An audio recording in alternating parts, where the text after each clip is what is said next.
How do you make a white box, a glass tower, feel warm, inviting? How do you give it a soul? And I think the end result is we've achieved that. My name is Alexander Doherty. My firm, Alexander Doherty Design, is based here in New York, and this project is a New York City apartment.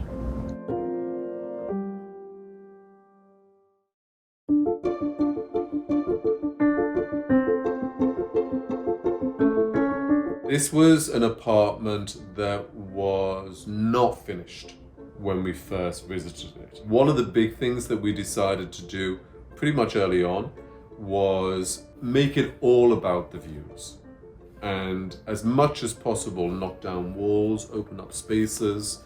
Every landmark in New York is visible and close up from this apartment. The client was looking for something very New York, and when he saw this, he thought, okay, well that's about as New York as you can get.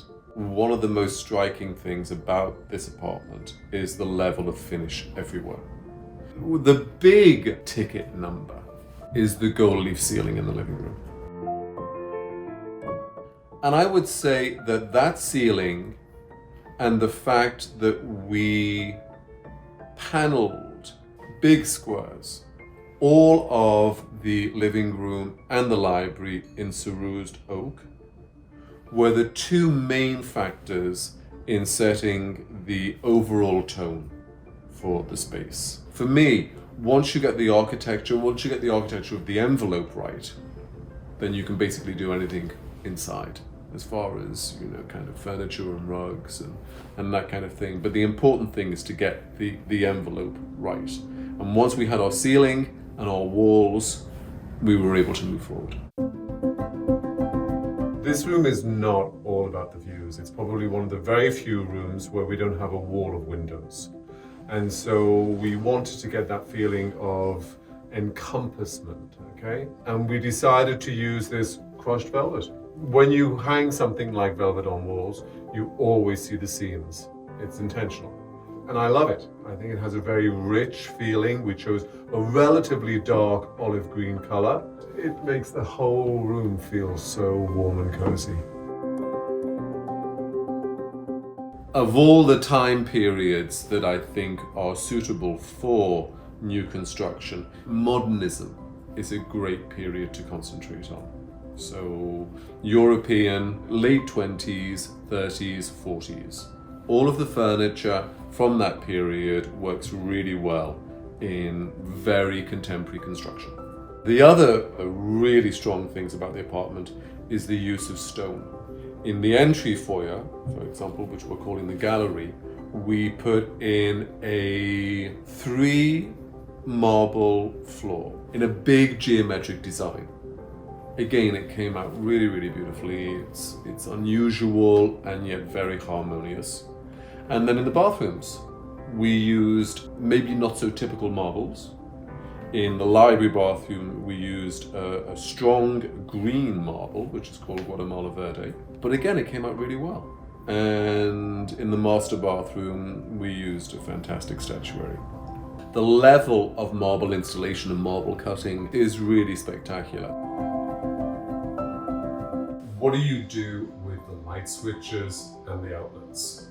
There are 2 ways of dealing with it. One, you actually use very expensive outlets and light switches that many companies today will provide you with that look great in and of themselves, or you try and dissimulate them.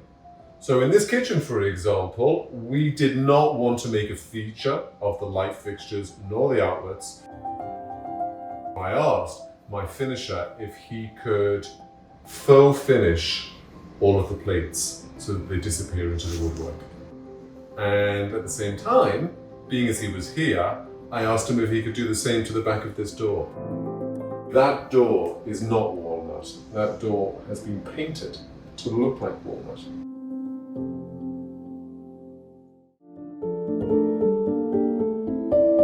One of the things that you may notice in the apartment is the fact that on all of the walls we have rods with chains hanging from them. And it's the way that we chose to hang the artwork in this apartment. all of these walls have special finishes. If we started knocking nails in all of those finishes, it would be problematic. And so by choosing this very well-known, time-trusted tradition of hanging, we avoid all of that. And it is a great way for you to change out your art, to upgrade your art, to move it around constantly without damaging the walls.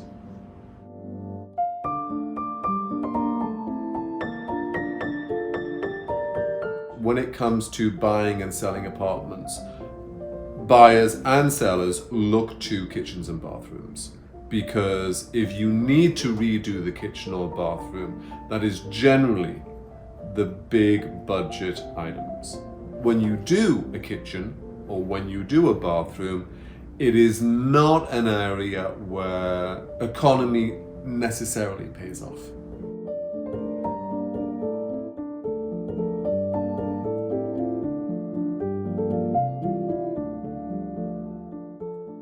So one of the things that we all face in homes is electrical panels. How do you hide them? Because they're not attractive. So in this particular apartment, we chose to continue the wall upholstery by making these doors, which when open, give us access to those somewhat unattractive electrical panels that can't even be painted by code.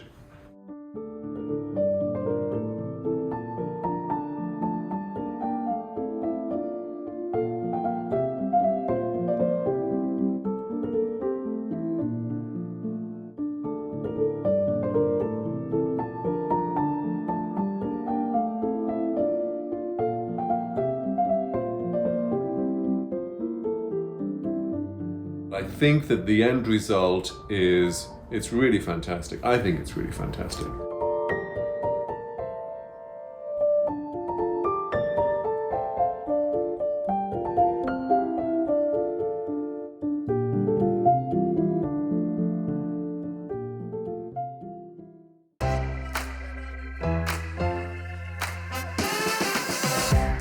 I think clients hire architects and designers for two reasons. One, because they connect with what they see, and two, because they connect with the people. Our clients describe our work a livable modernism, but we want to bring a warmth to it.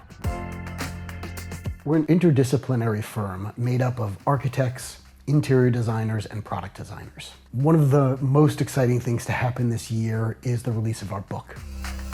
We're looking at 20 different homes, both homes outside the city and apartments in the city. It's a new monograph by Rizzoli. We couldn't be happier to be paired with that publisher. My name is Matt Berman, and I'm one of the founding principals of Workshop APD. I'm based in New York, but we have offices in New York, Minneapolis, Nantucket, Connecticut, and now a presence in South Florida, Denver, and LA.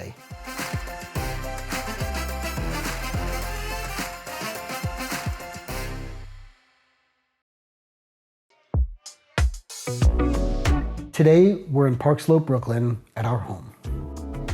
And it really took us about 7 years. I mean, this is one of those things where we lived through it the entire time. Every time we had a break or a vacation or went away, we could have some work done. The entrance to this home starts on the street. One of the great things about a brownstone is how you approach it. Not all of Park Slope is landmarked, but this block along Prospect Park are all landmarked. So there is a little bit of a quality where everything is maintained. It was important for us to really honor the historic nature of the house. We're on a historic block in Park Slope, and we brought kind of a modern vibe to the landscaping, and we brought in a Core 10 planter, kind of a very modern material with this incredible crepe myrtle that we planted now 12 years ago. We restored the doors. The doors were in pretty sad condition, and then we picked a really neat color for it. Like most brownstones, we have a small vestibule, and we found these really, really cool vintage signs from a hardware store. It's a really, really bright color set against these dark charcoal gray walls. Come on inside.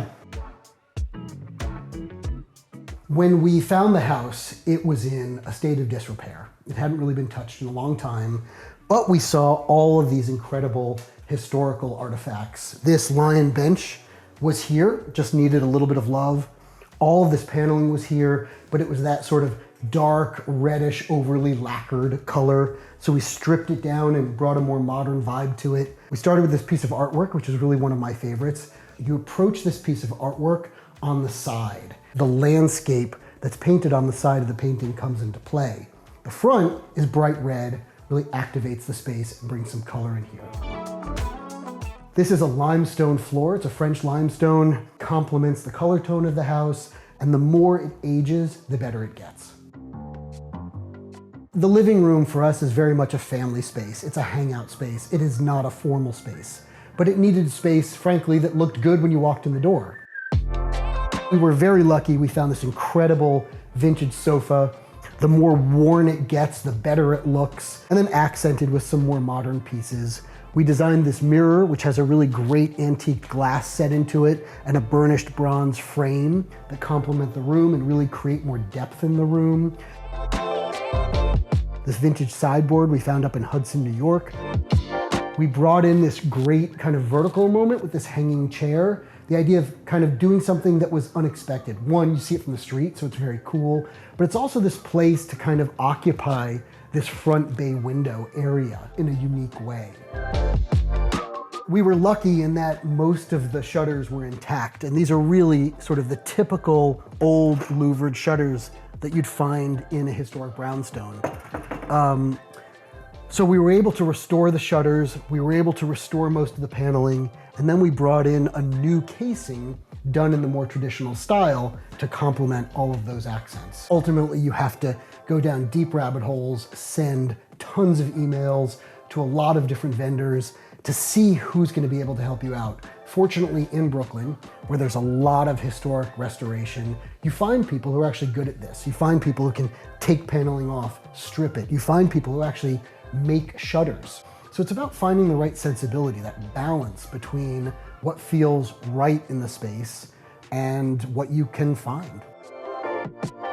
So we have a great TV set against a dark wall, so the TV sort of disappears. Did a beautiful high gloss sideboard below it that stores all the equipment, but again, disappears into the wall. And then we brought in this really fun piece, this womb chair with this plaid fabric on it. It's asymmetrical, it complements the geometry of the chair, and it complements this piece of art, a page out of an art history notebook. So it really takes you through kind of the journey and the progression of art history as if somebody were taking notes. My husband is an art history teacher. He recognizes everything in it, and it was a very kind of logical way that somebody would actually be telling the story or taking notes about this period in art history. So it's something we love, we connected to, and it obviously works with everything else. The dining room is a very central space. You've got natural light coming in from both sides. We commissioned this fixture from an incredible artist. We liked the energy up in the space, but we also liked its transparency. We did not want a chandelier hanging here that was going to block your view from front to back. We also found this incredible piece, and this is by an artist named Wardell Milan. He builds these maquettes with things that he finds at craft stores, right? So you can see paper umbrellas and things like that in there, and then cutouts from magazines, and then photographs the maquette. So there's something really otherworldly about it. I love sitting at the table, looking at it. I always find something new. This is our kitchen. We knew we were going to use the kitchen that we designed for an Italian company called Astor Cucina, which is this particular door style. And we partnered with this amazing artist. He's a Canadian artist named Murray Duncan, who does these beautiful drawings under an encaustic, which really kind of create this fun, almost childlike scribble. People often worry about open shelving. I think it actually adds to the character of the space. I tell people all the time, if you're going to do open shelves, stick with white and clear. So if you can have tons of white glasses, bowls, mugs stacked up, clear glasses, it always looks good. We put an iPad in the wall, and we do this in a lot of the homes. This way, if you don't want to take your phone out to turn music on, you can come up, hit the Sonos button, and turn music on. The family room is, for us, a very comfortable space. This sofa is one of the most comfortable sofas in the world. My husband and I can both lie on it. We wanted this to be a very informal room, a room that spoke to family. So we have bookshelves. In fact, these are actually the metal bookshelves that you'd found in your old public library. The first piece of art that we ever bought. Loved the kind of accidental quality of the text sort of smearing and smudging. When we originally bought the house, there was no powder room there. In fact, the hallway went actually straight through into the kitchen, and we had to reconfigure some of the areas to get it to flow the way we wanted to. And we were able to create a powder room. The door to the powder room is completely hidden. It has paneling on it, has wallpaper on it. When the door is closed, if you're not paying attention, you wouldn't know it's there. Then you open the door into this immersive explosion of color. We wanted that color to be all around you. And it's this really great handmade Mexican hexagonal tile that's got this really rich blue quality to it that's on the floor and the walls. So we wanted that experience to walk in and just be completely enveloped by this really, really rich, saturated color. To bring a modern sensibility to the stair was to paint this dark green runner, which pulls off of some of the landscape art that's in the hallway. And it really directs your eye up to the top of the stair, up to this found ceramic piece, and then brings you up into this upper hall. We've got natural light coming in from the skylight, which is really nice. It really draws you up to the top of the stair and illuminates this part of the home. We've got a couple really great pieces of art. We call it the train tracks piece. And then this piece is a newer piece that we just got, a Cuban woman named Diana Fonseca. She scrapes the paint off of the buildings in Havana. And we love the way that the color just pops off of these dark metal walls. Let's go check out my son's room. Like most parents for your kids, you want the room to tie into the rest of the house, but also be something that they can own. That's something that they can embellish. And we really did that here. We gave him a lot of opportunity here to create his own gallery wall. These are all things that are important to him, that he's acquired or found, or awards he's received that become sort of his collage over the past 10 years. Given the fact that one of his parents is a history teacher, we decided that it would be really fun to bring in a really great mural. We loved that it was taking something really bright, really fun, and bringing it into what is otherwise a very neutral envelope. Welcome to our closet. Not only is it practical, we need a lot of storage, we've got a lot of stuff. We keep a printer in the closet. Anytime we do anything as a family, anything fun, anything celebratory, momentous, we print it out and we thumbtack it to the wall. For our bedroom, we wanted something that was going to be calming, quiet, serene. So we chose a lot of very neutral fabrics, neutral wall color, neutral carpeting that just create a very quiet space. But we've balanced that out with this incredible piece of art. We love the pop kind of hand of the artist. You can feel the maker in this piece. We hadn't actually had anything here during the shutdown, but realizing we needed a space to work, this worked great. We just wanted a very simple console, something that would disappear. What I realized was that when you're sitting in front of 3 windows like this and all this natural light on your face, for Zoom calls, Teams calls, all of that stuff, you look great on camera. This is the primary bathroom. We wanted to do something in here that was going to be both a balance of texture and this sense of being incredibly clean. We found this incredible tile at Ann Sachs that has this dimensional quality to it. It really kind of comes out at you. There's this in-out quality to it, balanced by walls of white corian. The white corian is a little bit cloudy, so it's a matte finish. It's very ghost-like, and it has a lot of depth to it. We also custom made this vanity. This is a really, really great piece that I'm particularly proud of. It's a powder-coated aluminum, similar to the powder room sink downstairs, which is in white. This is now in black, which had storage in it, open cubbies, drawers, and then 2 sinks. I would say the end result of this project is a really good visual picture of my relationship with my husband.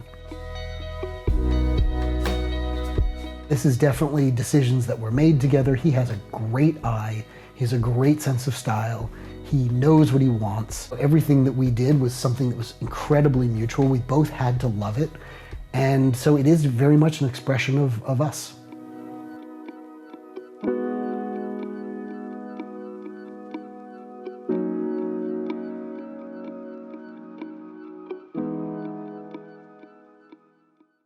reason we moved up here from downtown is that we had this beautiful studio apartment with this massive terrace, but it only had one 3-foot wide closet. And even though I have a couple of Prada suits, which is basically my wardrobe, Fritz has about 30 million pieces of clothing. We were forced out for lack of closet space. So here we have 7 closets. I get one and he has the rest. We're thought of probably as minimalists. We like to create simple answers for people, but we want that simple answer to be elevated and interesting. Our book on MR architecture and decor came out about 5 years ago, and it is a collection of our residential projects. I want to make sure to highlight the incredible effort from William Kluges in my office, who really lorded over that book day and night. My book I did with a good friend and colleague, Rebecca Robertson. We did it together, and it's called Collected. Hi, I'm David Mann. I'm the principal and founder of MR Architecture and Decor. I'm Fritz Karsh. I do something different every day.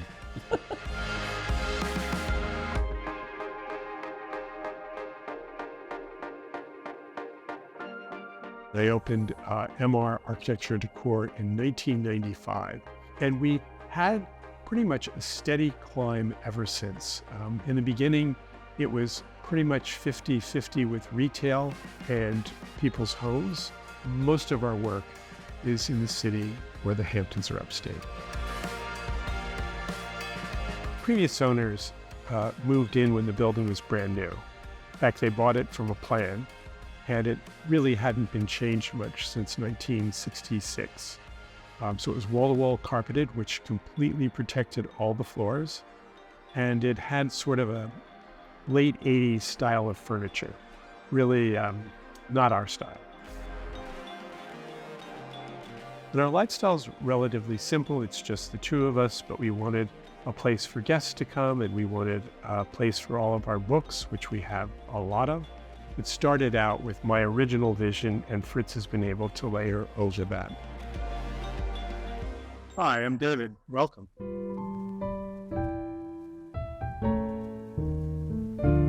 I'm standing in the entryway of our apartment. Here we have a little bit of an eclectic mix. We have a James Mott chair with the original fabric and an antique Chinese table. This is a Kiko Lopez mirror. I love working with Kiko Lopez, and this mirror reminds me of a Rothko. And on the ceiling, we have a chandelier that we had made. There was a couple from Vienna who had lots of huge antique mirrors that they took apart and reassembled in new ways. So this is a fragment from a giant lobby chandelier from a hotel in Europe. But what I loved about it is how flat I could get it in our low ceiling space. And on this wall is one of my favorite works of art in our apartment. It's a Wolfgang Tillmans piece. It barely fit in the elevator, but we were able to get it up here, and I love it.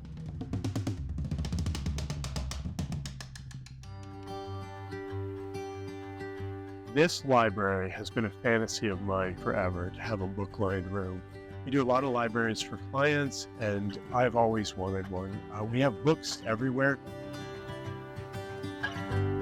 I do love this room. This is more of our favorite books. We spend a lot of time in here, and it also serves as a guest room. But the main use of this room is for our books. The shelving in here is all Vitso. This is a system that by Dieter Rahm designed in the 60s, and it is, I just love it. We use it a lot. For one thing, it's incredibly efficient. You're not wasting a lot of space with verticals and horizontals that wood shelving creates. But it also is easy to float these on the walls so that you can clean all the way to the floor. And because it's all in black, it pretty much disappears. Daybed is a good place to read while lying down. And if you're looking to the south, you have this unobstructed view down the river. 2 chairs in this room, to me they remind me of the Jetsons. And the coffee table is by a Norwegian architect, and I just love these. We've used a number of them in our projects.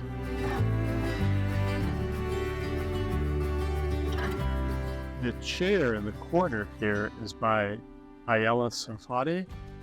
It's incredibly comfortable. This one naturally came in a way to disguise some of our dog's hair because she does love to sit in this chair.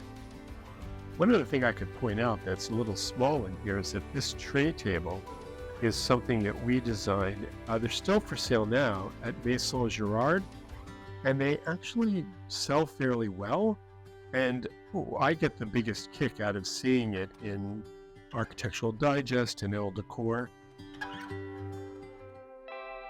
David's constantly reorganizing and reordering the library, and then I can never find anything. So I had one wall where I'm like, can I know where the books are?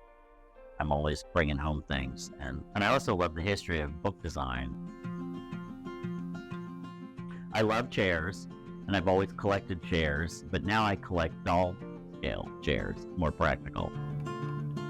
I love brushes and combs, and these are these Italian company-made brushes in the shapes of animals. But I'm past 5, so we're in trouble.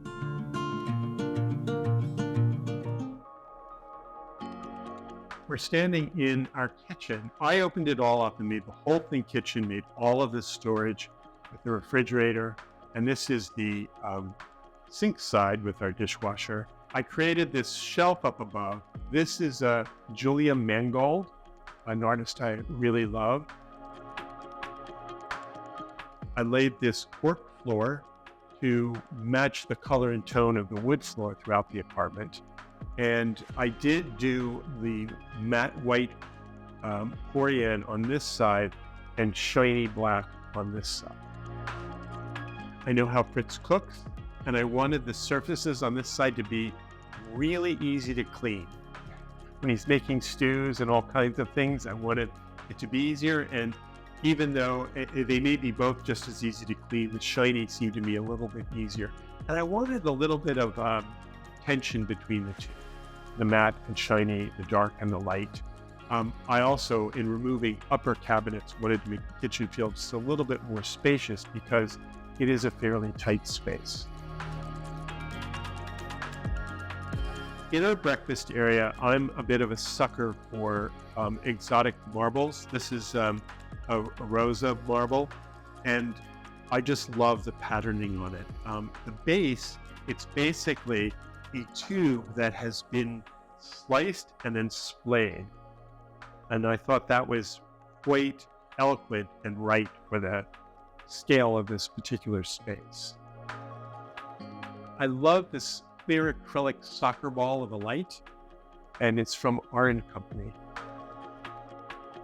This painting used to hang in our home in the country, and in the World of Interior story, written by a very dear friend of ours, Cal Prasad, she refers to this as the Emperor Has New Clothes, because in that location, in that day, she could not see that there's actually a figure in this painting, and I was trying to explain it to her. I was fascinated by this because it's actually a self-portrait of the artist, Benjamin Cottam, and I loved that it was hard to find his actual figure in there.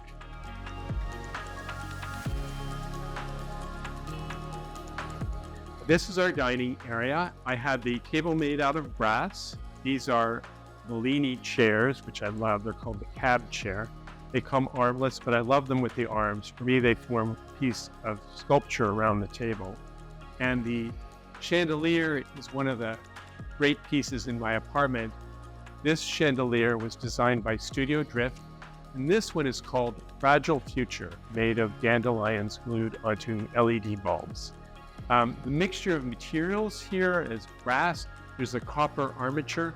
I happen to love in my work materials that are what they are. The tarnished copper, the bright brass, the wood. I don't really love faking things if I can help it. For me, that is all about the honesty of materials, and I happen to love the natural feel of things as they are.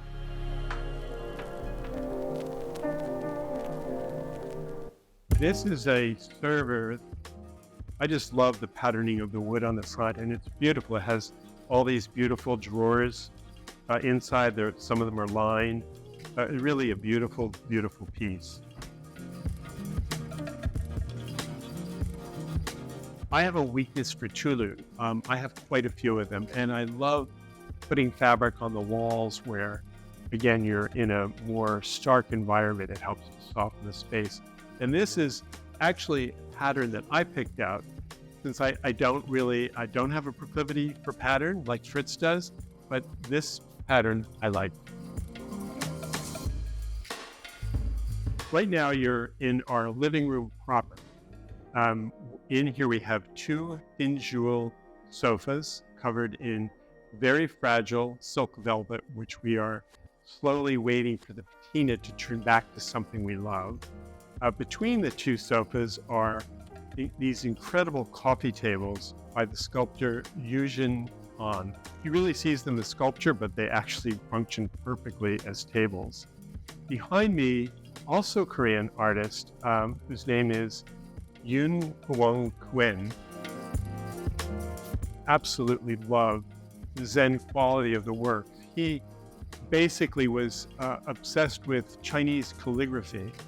There's also a aquamarine blue underneath all this, which it really is 2-color, but he calls it a 1-color piece.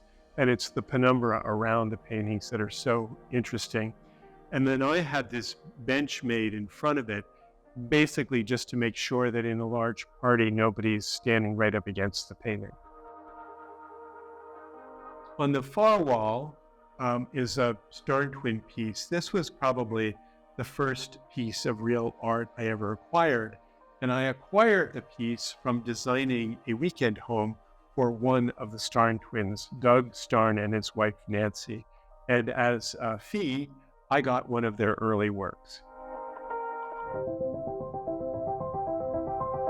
We love in here at night is when the lights are all out, we have the TV on.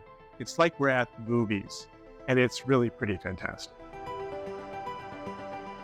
The nightstands are all steel, and they're made to the space. I used to have a black fur bedspread, but we have a white dog that sheds, so now it's white fur, not real fur, fake fur. There's a tulu on the pillow, and then the lamps are by Matthew Solomon. I absolutely love his work. They are ceramic. And then on the other side, you have Fritz's fantastic, wonderful nightstand top. This is an example of the Chinese fruits I'm talking about. See, there's 3 cherries. It's like jade and carnelian, and but I love geology, weird samples of nature. This is actually for matches, because you had to keep your matches dry. But you know, here's one that's made out of horn, but it's a bird. It's a snuff box. So in the primary bathroom, this is one of the rooms that I got renovated, and because they're small, I wanted to put in a very large mirror. This is the largest mirror that would fit in the elevator in order to open up the space a bit. And then I use this same black and white theme throughout the apartment, and the back wall is the black wall, but it's in a beautiful marble. And then these wonderful food dogs that I bought at auction upstate. For me, it is the perfect Manhattan home. We entertain, we sleep, we cook, but we have a spectacular view of the city. I couldn't ask for a better, very simple, easy place to live.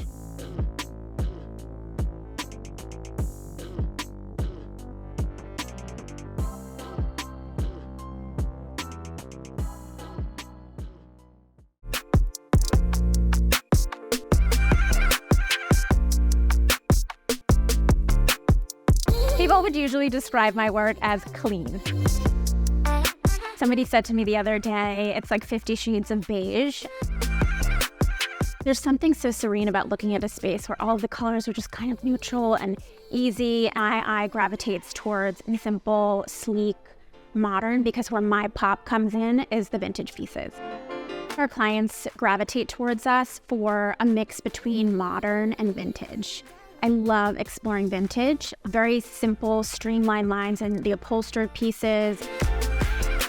I am Kristina LoMonaco, and my firm is Kristina LoMonaco Interior Design, and we are primarily based right now in New York City, but expanding to London this fall.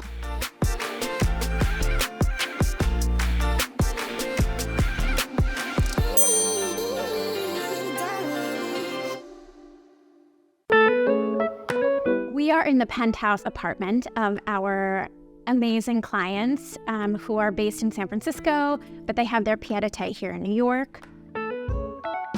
So the client had purchased an apartment in this building probably 3 years ago in the height of the pandemic. And over the summer, they decided that they wanted to move on up to the penthouse in the building. The apartment that they had prior to this was beautiful. It was a 3-bedroom, but they didn't have the view of downtown. Now, as we go through the space, you'll see kind of how much larger it is and how fun it was to work on all of these spaces. You'll see some nods to what we had downstairs, but it feels like a fresh space. It feels so much brighter up here. I mean, of course, we're in the penthouse. I start out with the layout of the space. So prior to them even putting an offer in on this apartment, I came in with them. I laid it out to say, like, will some of the furniture in your previous apartment fit into this space? Because that was a huge contingency. Some of the chairs were moved out from room to room, but for the most part, we were able to repurpose every piece. So it still feels like their home.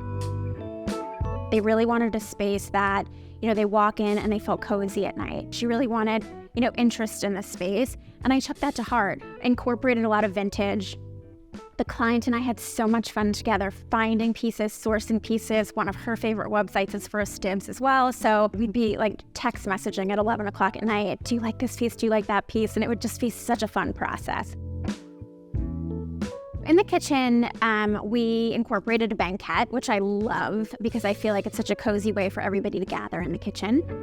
We had found a stock leather fabric, sent it over to our upholsterer, and had him make it in like 2 weeks. We brought down the bar stools, which are these great bar stools that we had found a few years ago, some great ceramic light fixtures. So the living room, we incorporated 99% of the pieces from downstairs. Fireplaces in New York City are so rare, and it just makes the space feel so cozy. So I worked with this incredible company, Hearth Fireplace. They're based in New York City, in Brooklyn, and they created this gel fuel fireplace for us.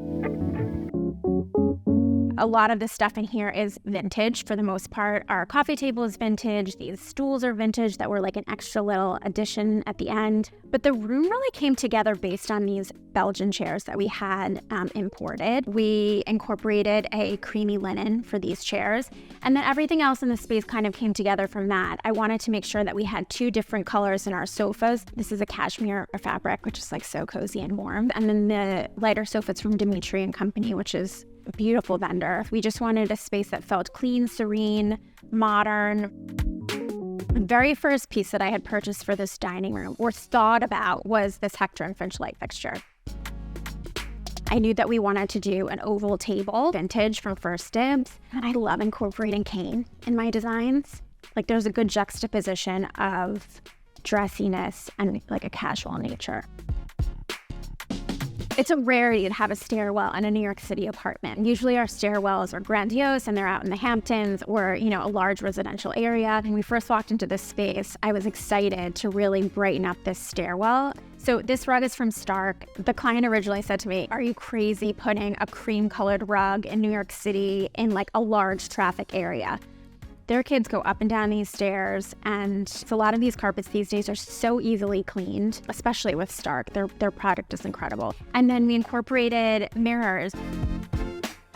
In this area, the idea was to create a longer or wider hallway. So we turned the mirror horizontally. We have 2 of them here, and it just extends the length of the hallway and makes it feel wider while reflecting the beautiful staircase. We have this incredible piece of art at the top of the stairwell, black and white, not much color, but I just feel like it's a statement piece when you walk into the space. Powder rooms are so much fun to decorate. It's a room that you can kind of have so much fun with. It doesn't necessarily have to match the rest of the house. It doesn't even have to flow with the rest of the home. I feel like it's a piece of art, essentially. We found this fun wallpaper with hanging drunken monkeys. When a guest pops into the bathroom, they'll come out and say, oh my God, I love the wallpaper. And that's really what you want when somebody walks into the powder room. So for this space, as you'll notice, it's pretty much all white and clean and crisp. The number one requirement for the client was she wanted to have an accent wall. I don't typically use accent walls, but this I feel like turned out beautifully because it's really the only color within the space. We used Benjamin Moore paint for this, and I think it's like a really soothing, clean grain. Beautiful raffia Roman shade with some linen drapery panels. That room doesn't get a ton of sunlight in the back, so we wanted it to feel really bright for the most part. So all of the other walls around the green wall are white, super white, Benjamin Moore. And then incorporated some really fun little soothing accents throughout. So the master bedroom, we pulled quite a few pieces from downstairs, but we really wanted this space to feel a lot brighter and more soothing to the eye. Downstairs, we had this incredible dark green St. Frank wallpaper. In this space now, we've transitioned it into a really soothing, cool grass cloth. And that completely changed the whole vibe of this space. We had this gorgeous upholstered bed that was created for us from our upholsterer in a green velvet. And then the old space had these dark, heavy, I call them like the Scarlett O'Hara drapery. And I loved them, but they created a very moody master bedroom, whereas this master bedroom now is really bright and airy and fresh.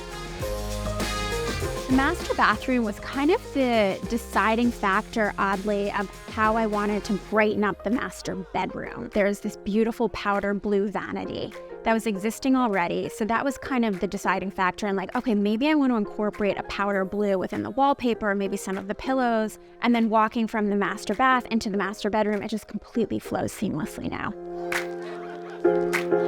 Mostly people, when they're designing a space, they match the color of their doors to the color of their moldings. And in this case, I always feel like painting a door a darker color gives a little extra interest. We pulled the color of the drapery in this case, and it just gives some dimension to something that you would normally not even look at. The end result of this project, I think, is beautiful. It's warm. I think it turned out better than I had anticipated. All of the furniture translated so well, and I'm happy with how it turned out, truly.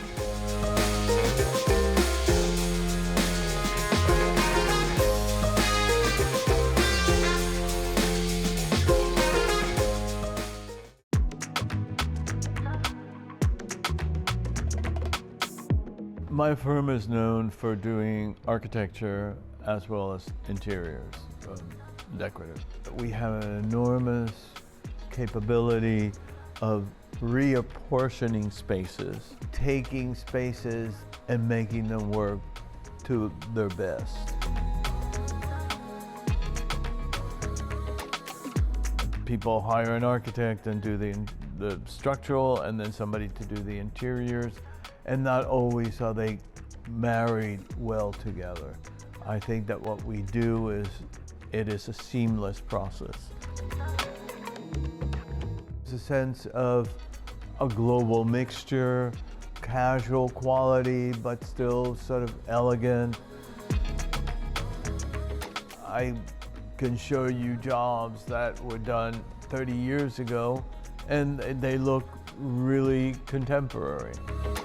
This book that I'm doing is my 5th book. I've photographed all 5 books.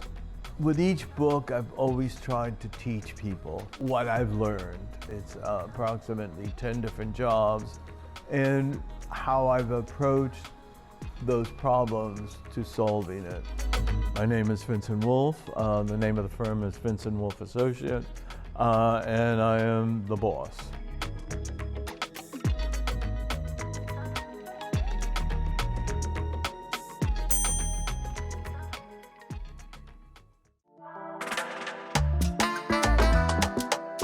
We are in Hell's Kitchen in my loft. I'm Cuban. I came in '61 as a refugee. I moved to New York in like '64. It's been my home since then. I've been in this apartment since October of '88. When I first moved here, it was all about crack and prostitution. Now is homeless and tourists. But I like traveling in situations where you're really stepping out of your comfort level. And living in this neighborhood is stepping out of one's comfort level. I rented the loft for the first 7 years. I wanted a space with an enormous amount of light, and I love square spaces.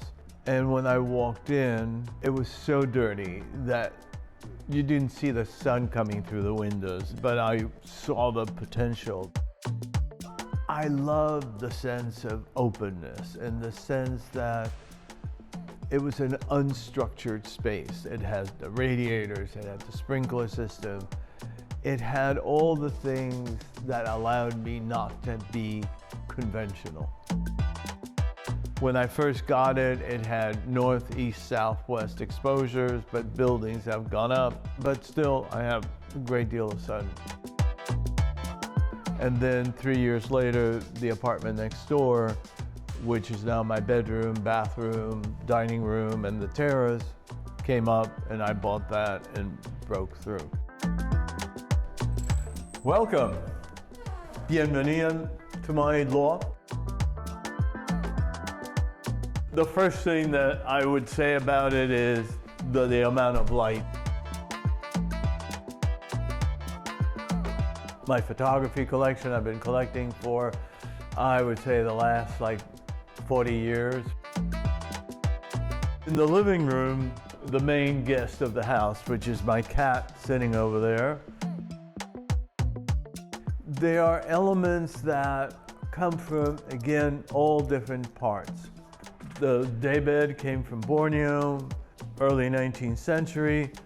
They're just pieces that have come through my life. The chair I've had for many, many years, like 30 years. A nice South of France sofa. This room, which is now a guest room, exercise room, TV room, was my original bedroom. This frame bed, which was my original bed, became the guest bed. I upholster mattresses in my own fabric, that decorative fabric.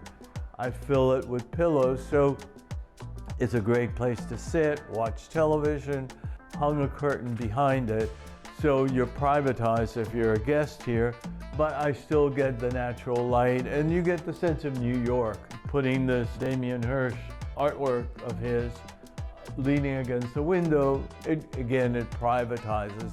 It gives you something to look at as you enter the room with part of this setting over here. Trees, I have plants that I have had for 35 years. Water lilies that bloom, which is quite amazing.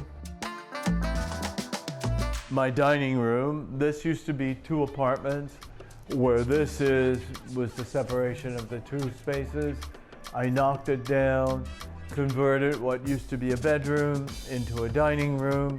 If you're into plants, instead of moving them around, I bought online these tables with wheels, so they get moved around. Usually they're in front of the windows, but you came to visit, so they get moved over here. A great dining table from Janssen. I think that the biggest tip that you can get here is, if you collect, be sure that you collect things that you can keep all together.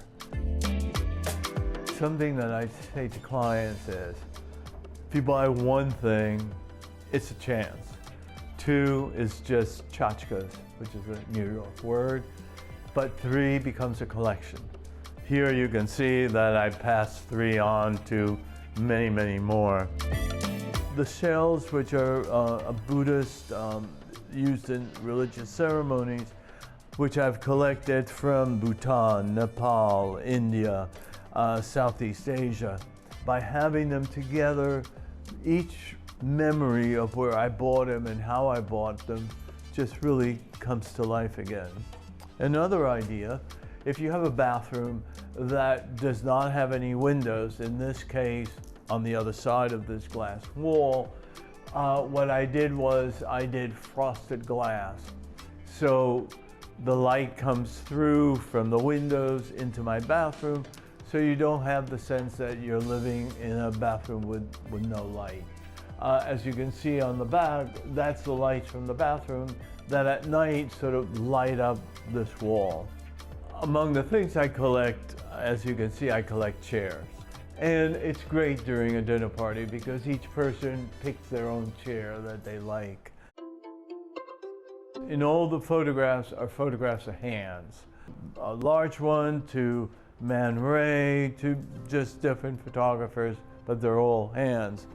And to tie it together, this is a hand that I bought in Paris, and it's made out of silver.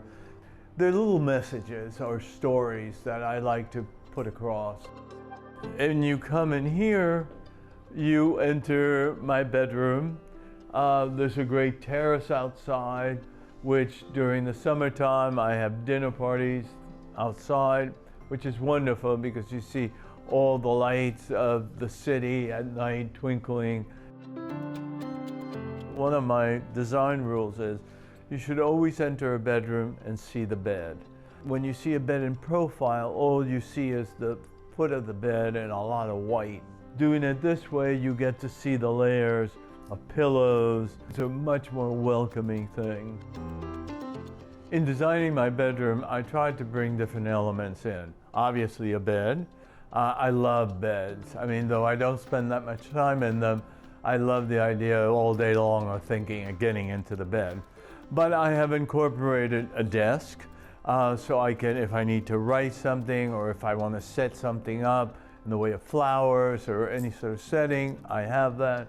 And the other thing that I have is a seating area. So it's great because I come and I sit in this chair during the morning. I keep all my books that I'm reading at the moment by the bed. Objects that mean something to me, like the Buddha or certain photographs. My favorite photographs are in here. Steichen, I have images that I love to look at every morning. I've used here a leather hide instead of having a rug. One step up is the master bathroom. I did the walls in painted glass. Here you can see how the light comes in from the outside. And it's, I think, sort of wonderful that you see all the shapes of the books and everything. In here is the shower. Had the space to do a niche. And I bought this jali, which is an Indian word for window, which I lit from behind. I think bathrooms should become rooms, not an isolated element in your apartment. It's constantly evolving.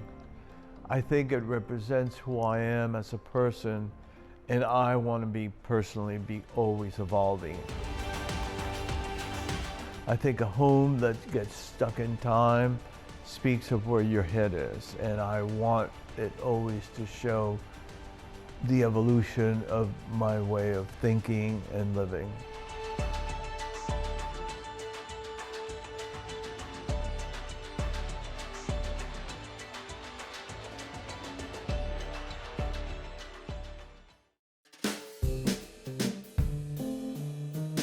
My clients describe my work as sort of classic and traditional, but with a fresh twist, bringing classic interiors to the modern day and making them usable and friendly and comfortable and luxurious.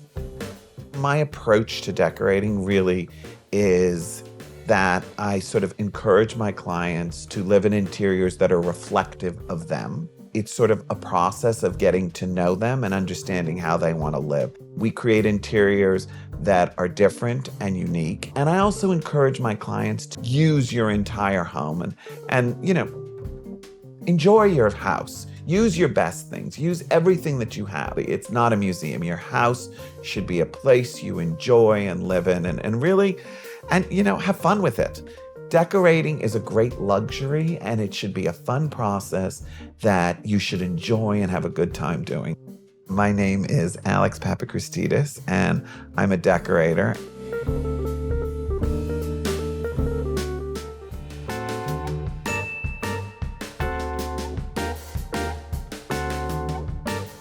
Today, we are in my partner's and my home. It's an apartment on the Upper East Side that is in a post-war building that we renovated to sort of create a classic interior and sort of give it more of a pre-war approach.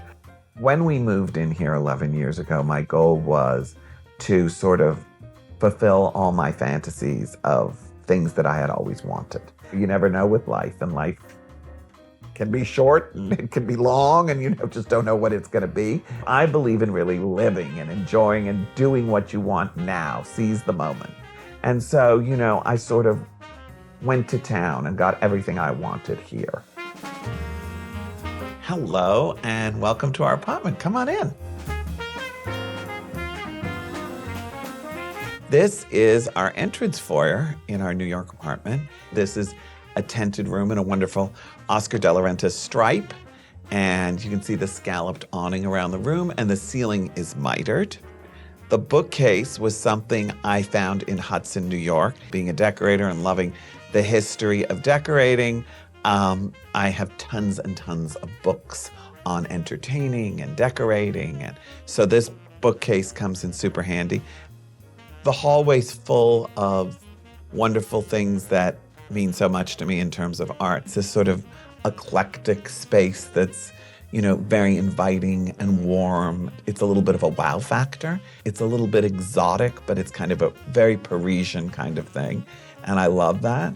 And I think people are right away like, oh my God, I love this already. And it's very inviting and cozy and sort of romantic to walk into a tented room. This is our living room. Come on in.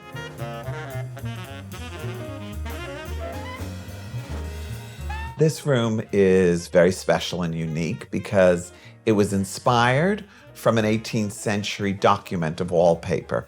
And I worked very closely with Jennifer Gracie, and we created this beautiful room. I love the idea of Chinese wallpaper in a living room, which was so unusual. I hadn't seen it so often, and I loved that concept. And 12 years later, we're still in love with it, and it's still magical. And people come here and are just blown away by it. The floor is one of my signature things that I do. It is a stenciled floor, and it's Parquet de Versailles. I love to have two seating areas in a room. And so we have this big, wonderful seating area here, and then another one over here. I love the idea of chairs and furniture that can be moved around. My newest collection on this commode is a divine collection of ceramic fruits and vegetables by Lady Anne Gordon. A beautiful little gold box that had belonged to Hubert de Givenchy that I bought from Christie's that was originally from Kugal.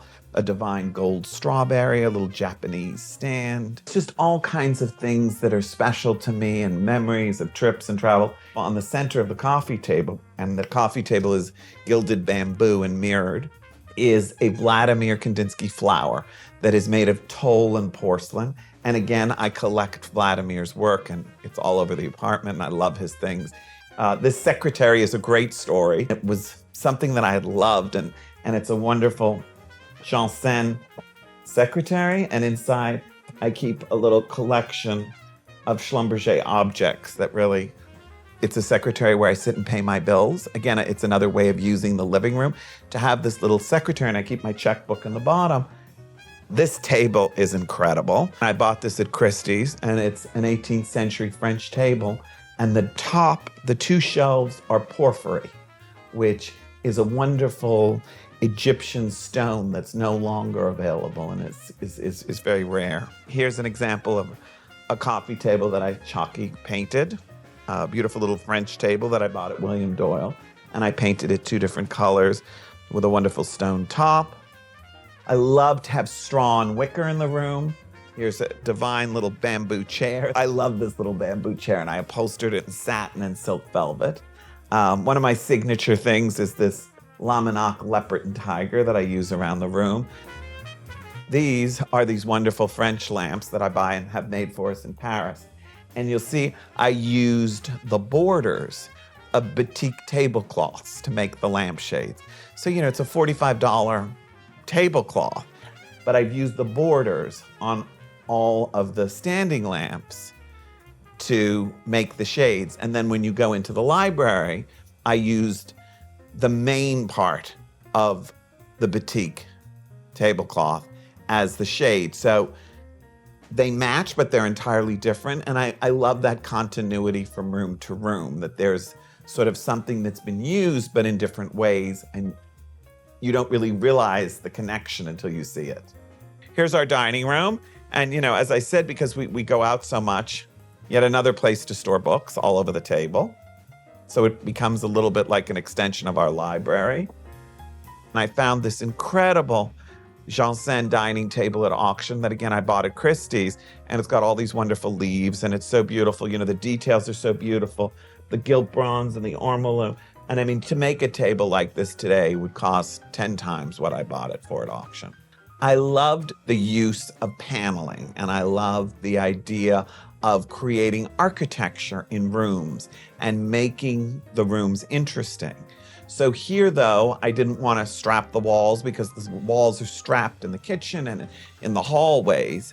So I upholstered the walls in a wool felt, and then I did an architectural design with these wonderful French nail heads from Houlet.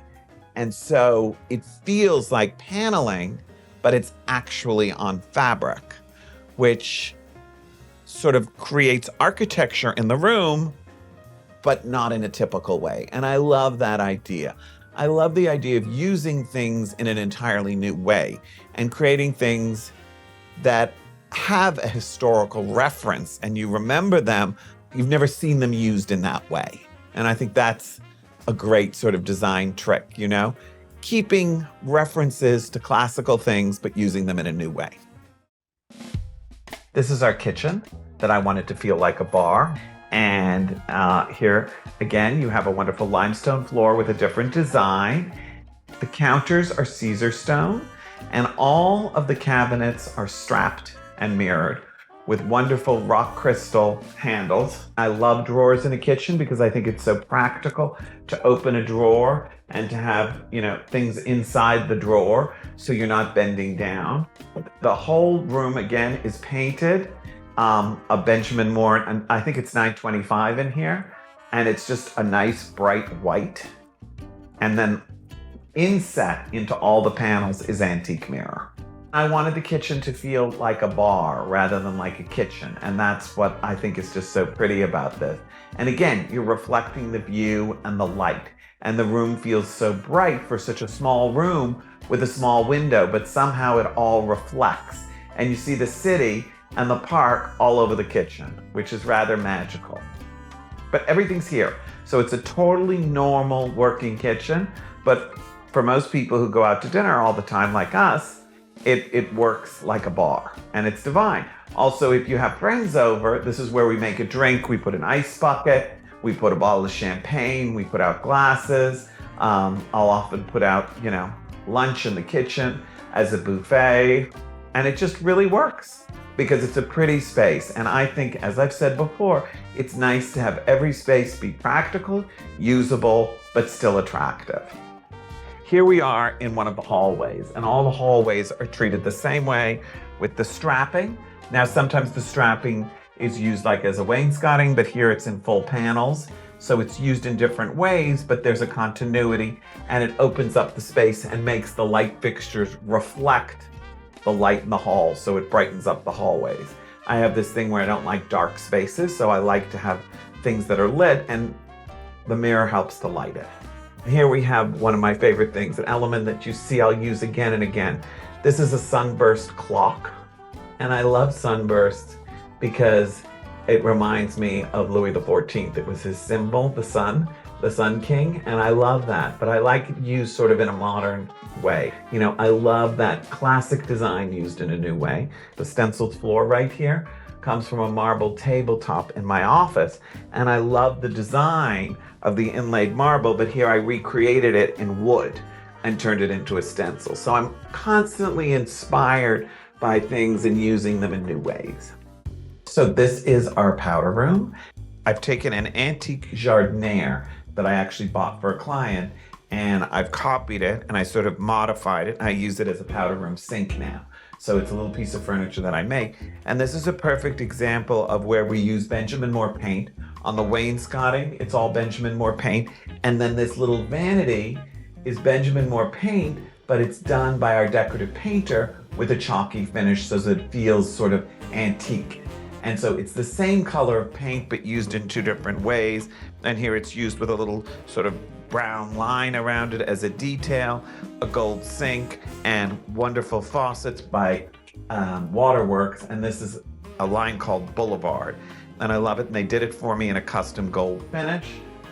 This is one of my little medicine cabinets that I do sort of here, which makes it, you know, nice to have in a powder room.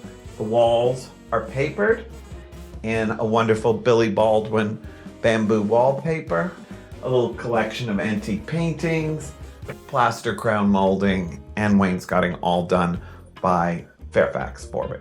The floor is limestone, and all over the apartment I've used the same limestone but used it in different patterns. And I love this because it's from the Parthenon. It's that wonderful idea of the circle and the square, and I love that. And again, it's something sort of antique and ancient that I've used in a modern way. This is the room we live in. This is our library.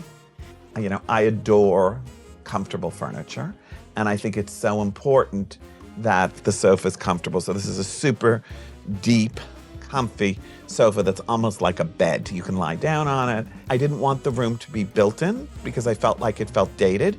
So I designed these wonderful Parsons-style bookcases that are upholstered in wool with nail heads. The walls are velvet. And the coffee table actually comes from our previous apartment. You know, there are a lot of things that came from our other home, reupholstered, redone, slip covered, you know, reused, because they're things that were a part of our life. Things have meaning to you. You should reuse them. And I love that furniture and homes have a sense of history and collecting, and things that were your grandmother's or belonged to your parents, or something that had sentimental value. That makes a room so special. This table over here is such a great story. It's covered with a collection of things that we love, but I had always loved these tables that had belonged to the Duke and Duchess of Windsor. I love that the dog should live the same kind of life that we do, and he sleeps in that little 19th century gout stool that I bought years ago from Deanston Daughter, and he curls up in that little chair, and it's been reupholstered a couple of times because he likes to dig. It originally had a wonderful old Gaufrange velvet that was destroyed, but so now it's, you know, a great little cotton paisley from Clarence House. So that's the center part of the batik tablecloths. It looks like an entirely different fabric. And then they're used again in here with the borders, but you see? So you can see it looks like something entirely new, but it's actually from the same tablecloth. Super fun. Now we're in Scott's dressing room, and Scott was the client. The walls are all upholstered in this wonderful manual canvas of floral. Again, very French, and I love the idea. Cooper likes to come in here. It's all jib doors, built-in closets, and it has a desk for Scott. We love to have a second bed in a house because we find that often somebody can't sleep, somebody has a cold, somebody needs, you know, somebody snoring, whatever it is. So we call it on the plan a snoratorium. So this is a twofer. This is his dressing room and snoratorium. I love jib things. I love, because, you know, you don't want to fill the room with too many doors. And I love the idea of jib because it becomes about the walls and not about all the doors. So really there's 2, 3, 4, 5, 6 extra doors in this room that you don't see. Imagine if those were all panel doors. With these three, the whole room would be doors and you wouldn't even see the fabric. So it's great that you get to see the fabric, and that's the beauty of a jib door. You never want to close a closet. You never want to get rid of a closet and put a wall up over a closet. Everybody needs closets, and we all need more and more closet space. So that's kind of the beauty of jib doors. The difference between Scott's dressing room and my dressing room is his dressing room is actually in a room, whereas mine is something that I walk through. And I wanted an open closet. So these were closets, but I opened them, got rid of all the doors, and sort of made an open dressing room that I can walk into. And then my bathroom is through here. And then I get up in the morning, close the doors, take a shower, shave, and then get dressed and leave. So it just sort of makes it a wonderful private little story right here for me. I love to have these little extension hooks in the closet because I feel like you come home at night, you hang up your clothes, you know what needs to be steamed, what needs to, go to the dry cleaners. It's a wonderful place to put your clothes when you're packing, when you're traveling, to hang your bags on. They're just wonderful, and they're like these little telescope hooks that I put in all my clients' closets, and they're just super handy. Drawers for belts and socks and underwear, 2 hampers, one for dry cleaning, one for laundry. I tend to do, in men's closets, double hanging because it's really all that you need. The robes we tend to put on the back of the bathroom door. So this is the main bedroom. I wanted something that felt magical. And I had seen this divine Swedish wallpaper that I found at Old World Weavers. I fell in love with it and wanted to put it up on the walls. And I matched the cream of the paint to a wonderful Benjamin Moore color that I used on all the casings, baseboard, doors, crown molding, and ceiling. And I think it worked perfectly. And I like the way that, again, it freshens up the room. I'm a total addict to Porto sheets. So I am obsessed with Porto sheets. I mix different patterns, and it's one of my great guilty pleasures is Porto sheets. I have a huge collection of them. I think it's very important for the dog to have access to the bed. So these is a wonderful pair of Billy Baldwin bed steps. Even though it looks like the silk velvet, it's not. It's in a cotton leopard print that's from Clarence House that's $80 a yard as opposed to $2,800 a yard, which is the other silk velvet. So this is cotton, very durable, very washable, very practical for the dog. I think we're influenced by the people in our lives, and my mother was an enormous influence on me. This is her desk chair that was actually hers, and I love that it's now in our bedroom. It's a chalky white French chair, and the fabric is Fortuny. So the chair is so sentimental in that it was in the Fortuny that was on my first big project 35 years ago, and it's my mother's, so it's a super special chair. And the carpet is one of my carpet designs for Langhorne, named after my mother, Maria Trellis. But all the carpets in the house are mine, and all of them for Langhorne through Beauvais. And they're all named after my sisters and my family members, and so it's very special. A wonderful sunburst mirror by Eve Kaplan, and that mirror is made out of ceramic from Jerry Bland. 2 different side tables on either side of the bed. Because of the pair of lamps, sometimes I like that it's not a pair party, as I call it, and you don't have too many pairs of things. Sometimes you have a pair of bedside tables and a pair of lamps, but sometimes it's interesting to shake it up. And for my own house, I didn't mind actually the fact that the tables were different and the lamps are at different heights. This is, again, a wonderful old Janssen chest of drawers. You can never have enough storage. Tons of bookcases in the bedroom, Cole Porter bookcases. So these were originally designed by the famous decorator Billy Baldwin, and they were designed for Cole Porter's apartment. I feel like a lot of built-ins feels a little bit dated today. And if you're going to invest in furniture, it's nice that it should be furniture that you can take with you. Built-ins you can't take with you, but Cole Porter bookcases or wool felt bookcases, if we decided to move one day, we could take our bookcases with us. Scott's bathroom, again, is strapped and mirrored, and it's all antique mirrored. And Again, he's got a medicine cabinet hidden in the mirror. So every day he takes a bath. So he has a tub. He doesn't take a shower. I take a shower. So in my bathroom, there's a shower. And in here, there's a tub. All the faucets and the handheld shower are all waterworks. We have built-in wood vanity, and we have the same limestone floor, but here it's in a small scale of Parquet de Versailles, which again, I've used the same pattern, but in a new way. Paneled tub front, Porto towels, my favorite, and it feels sort of really nice and open, which I like. You know, it feels very opened in the bathroom, and that's due to the antique mirror. I would summarize the end result of the project as a place that we love to be, and it always makes me happy. And even though I've lived here for 11 years, I still love it. I'm always happy to come home. I'm always happy to be here. There's no place like home, and I want my clients to feel that way as well.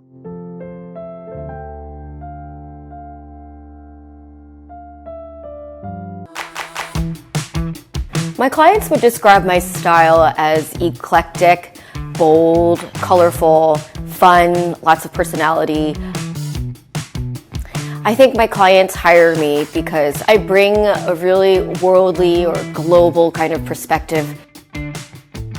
Part of my curiosity for the world and traveling has really connected me to the type of clients that I tend to attract. Beyond my professional title, I am a cook, I am a musician, I am an entrepreneur. I just love to travel. I originally wanted to be an opera singer, and that was my dream. I lived in Thailand, and I designed a restaurant for a hotel, and that's how I actually fell into interior design. I think what's interesting about the personality of a home is really, it tells a story. Hi, my name is Peti Lau, and my firm is called Peti Lau Designs. My design firm is based in Los Angeles, in West Hollywood, right in the La Cienega Design Corner.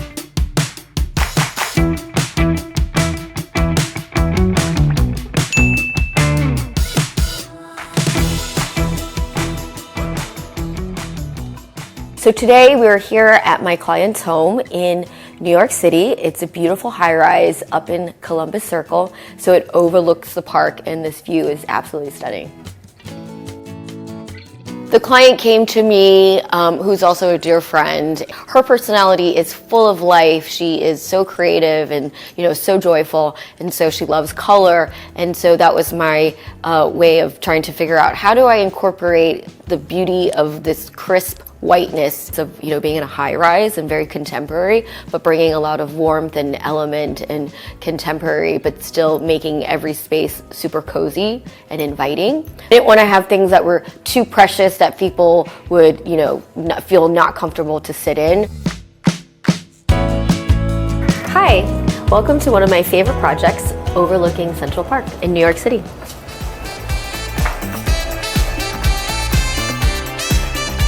I like to create moments. So this is obviously very much a moment. This is done by Simon Johns, which is a beautiful furniture maker in Canada.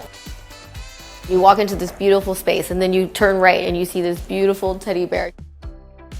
The story behind this is that my client wasn't feeling well, and her son ended up going to secretly surprising her with this bear from FOA Schwartz, and walked it in the middle of dead hot summer New York City, and all of his friends carried it and showed up with this huge bear and surprised her. And then the kitchen is just a really beautiful, subtle, kind of a taupey gray. The island that separates the space where, you can have, it's almost like the breakfast area. So we have to have formal dining, and obviously perfectly great, paneled kitchen throughout. So this is the dining area. We had these beautiful sculptural chairs done in a stingray, kind of a suede finish, but by Moores and Giles. And what's beautiful about this table is there's 2 leaves that live inside, so this table extends fully to a seating of 12. This is a beautiful light fixture. It was one of the first earlier pieces that we selected. It's called The Bubbly by Lindsay Edelman, who is a fantastic lighting designer here in Brooklyn. I always say that lighting is a jewelry, and this is a perfect example of how you can take a beautiful light fixture like this and make it into a statement. Welcome to the beautiful living room space, all about this incredible view. All of the spaces I've really created is very much moments in the window. I layered it with a lot of really beautiful textures and colors, but yet still feel calm and really bring out the character of my client, who is full of life and full of personality. This sofa is from Resource. It's called the Flex Sofa. The beauty of these pieces are you could sit here, it could become a chaise lounge like what we've just done here, and you can really kind of sit back and get a beautiful view. If you want to keep the space open, this really lends itself to having the V shape and opening. I like that this part is the more contemporary sofas are more low, but I still wanted to add a really more traditional element and having a very typical sofa that lines this room. So this is a sofa that I custom designed with a really beautiful fabric that just kind of has this like bold moment when you come in. I think this was a really nice way to introduce kind of the ombre dye of colors. It's a hand spray dyed fabric, which I love to use. You have an organic looking rug that's an unusual pattern. The coffee table's by Carl Springer.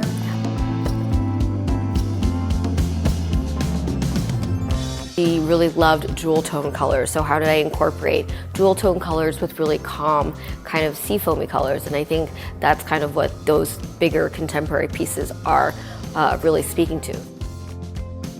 One designer tip that I like to use is I like to have my structure be very clean and has a very elegant kind of profile, but then I introduce a really beautiful fabric or a pop of color to kind of enhance the shape of the sofa. So it's not just a boring, rectilinear sofa, but add a little color, and so all of a sudden it has a different story.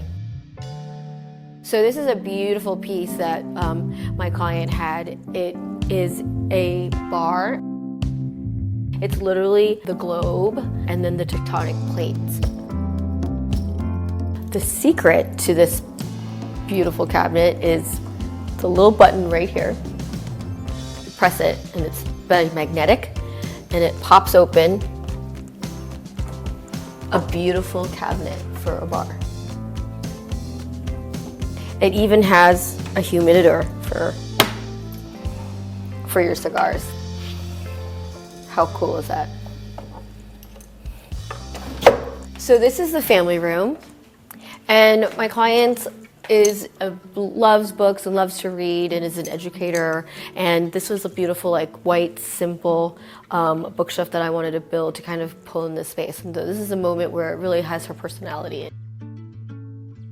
We continued the wallpaper, the Phillips Jeffries wallpaper in the living room because it is still the same space and you can see it even though it's separated by a glass. So I continued the wallpaper throughout, and then this is the Samsung TV, so it's a piece of art. This is where I built a custom designed sofa called Cuddle Puddle. So I designed a Cuddle Puddle sofa where you can have 4 to 6 people hang out here, watch TV, play board games. My absolute favorite finds were these beautiful Castle Wendell chairs. Not only the sculptural details, they also roll on wheels. And then the coolest part is this little piece right here that turns into a desk. Like, how cool is that? And so we put these chairs because this is a perfect moment for coffee in the morning and look out in the view. It's also great to look at sunset too and have a cocktail. I really wanted this space to be more earthy, and obviously having a really big, millwork piece, I used this kind of sagey color. It's very light and very soothing, but it's also very earthy. And, using it with a very textured wallpaper, and then using a nice geographic rug to ground the space. The overall goal of this space was to really have it multifunctioning. It needed to operate as a desk, as an office, and then also a guest bedroom. And so we built out this full wall unit. This is a wall bed from Resource Furniture, and it's designed and fabricated in Italy. And so all the pieces came in compartments and we installed it. So this is a really super comfortable bed inside of this unit. Ta-da! This is the awesome wall bed inside, and it has amazing foam mattress inside, which is super comfortable. I've actually slept in it myself, and it is really perfectly done. So let me show you some of the details of what I did in this bed that gave some customization that's quite fun. I did a nice detail and added a leather headboard inside. It's a nice custom feature that makes it feel a little bit more elevated and kind of a nice contrast with the color green. Little wand sconces that you can literally lift up and have a reading light for when you go to bed.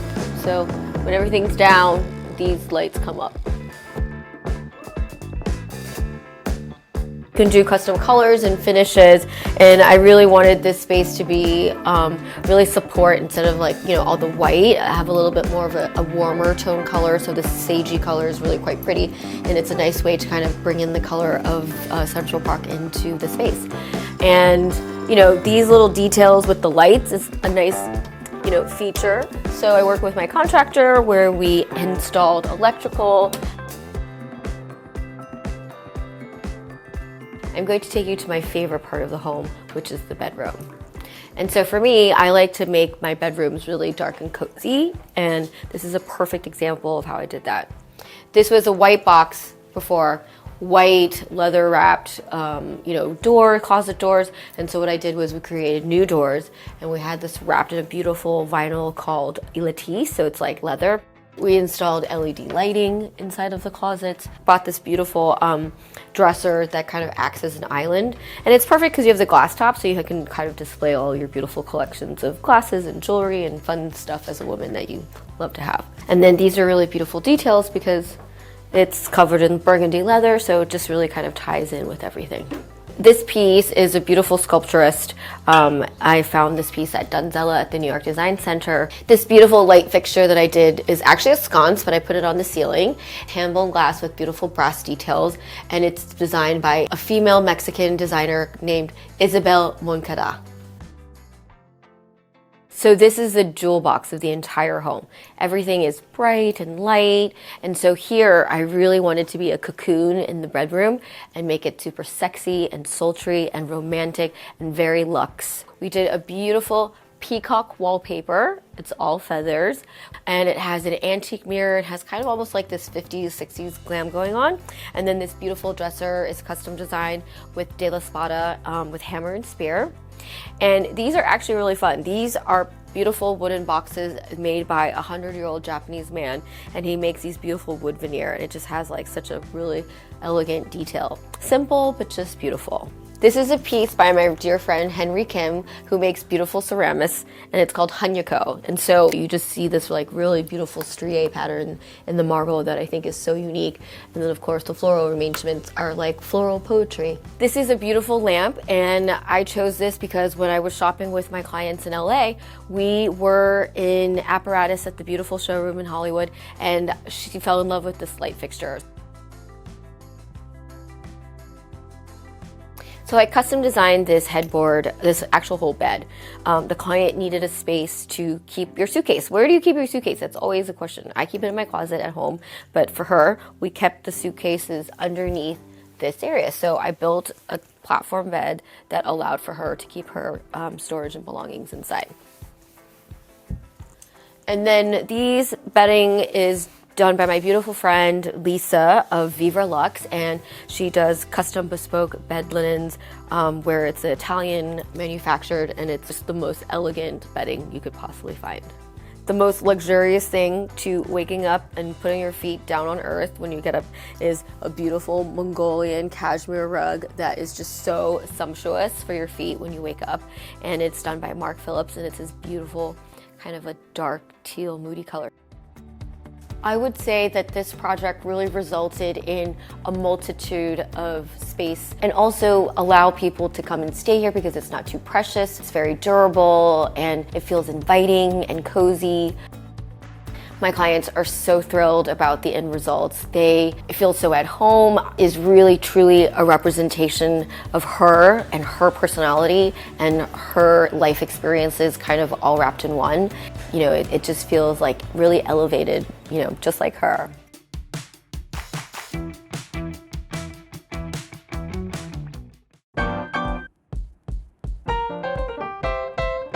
People describe my work as colorful, eclectic, bold, but also very important, comfortable. I love wallpaper, and I pretty much convince everybody to do some of it. You'll always see great art. And I don't always have clients who have art, but I always try to push them in that direction. The art is the finishing touch that we all need. I'm Danielle Colding. I'm the principal at Danielle Colding Design.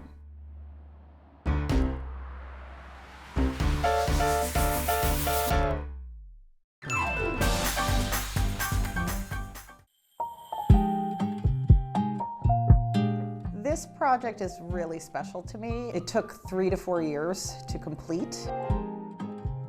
It's a townhouse. When I got the project, it was completely dark.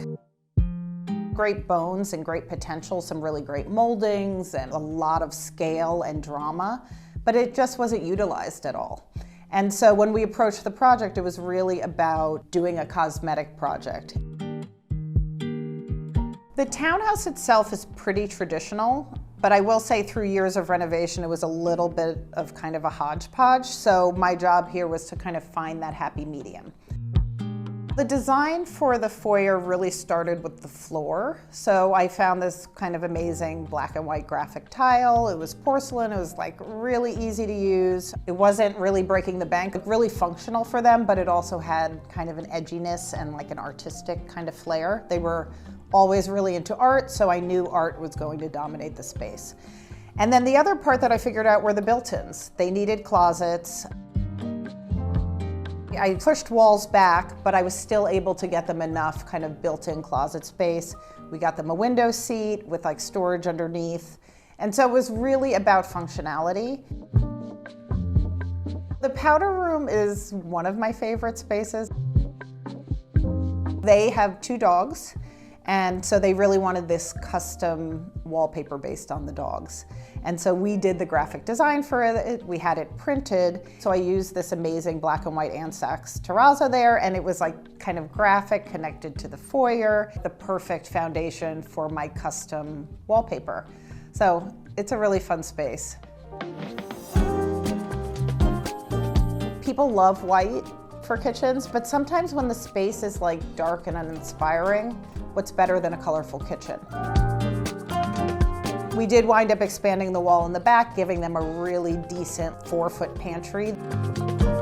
I found this amazing like India yellow color, this really like ochre saffron. So choosing the backsplash actually came later in the process. We'd had the cabinets installed and we really didn't know what we wanted to do. Obviously, it's a really funky house, so I had to come with funky options. And we landed here, and I love it. It's this gorgeous Ansax tile. It has this sort of metallic look, and you can really install it in any way. So you do not have to do this pattern. It can be sort of a variety of shapes, patterns, and colors. So the family room was a real evolution. And in fact, that room was white for a long time, 3 to 4 years. We just kept adding wallpaper. I wanted that cocoony feeling. And I'm a lover of chocolate brown. And I especially love it kind of connected to our, saffron ochre kitchen. And so I wanted that space to feel really enveloping. That's like the main place you're gonna kind of hang out, you're gonna watch TV. And so huge sectional, we knew we were doing this amazing gallery wall. And so it just felt right to add that next kind of layer of a deep color. The stairwell, you have this kind of like center heart of the home that goes all the way up. The client said, we'd love a wallpaper that goes all the way to the top. And that was crazy because every floor is different. And so I was like, how am I going to find something That works with the first floor, that also works with the second floor, the third, and all the way up to the top. And eventually I found the perfect paper that did that still feels elegant, still feels classy, feels timeless, but also connects all the space. I knew that I wanted the stair runner to be something interesting, so I chose this really amazing oxblood from Stark.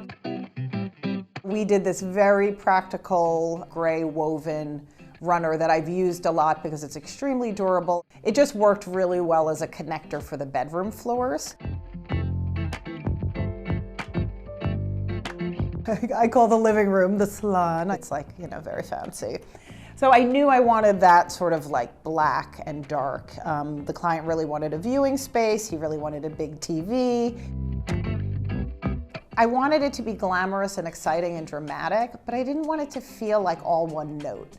So I got my like perfect black in with this amazing black grass cloth from Studio 4. So everybody always says, right, design is all about the mix, and this room is a really good example of why that's true. You have this sort of like grand, sort of over-the-top room with amazing moldings with a big ceiling height. But then we mixed it with black grass cloth, which is arguably more modern. These vintage chairs were among the first things we ever bought, patterned with an amazing contemporary Ottoman coffee table, all in metal, by an amazing English designer, Tom Faulkner. This is a really classic Billy Baldwin slipper chair, like used in Upper East Side apartments all the time, right? Definitely a much more traditional look. Modern art, really great interpretation for the curtains, right? You have this sort of very like traditional design and then with graffiti on top.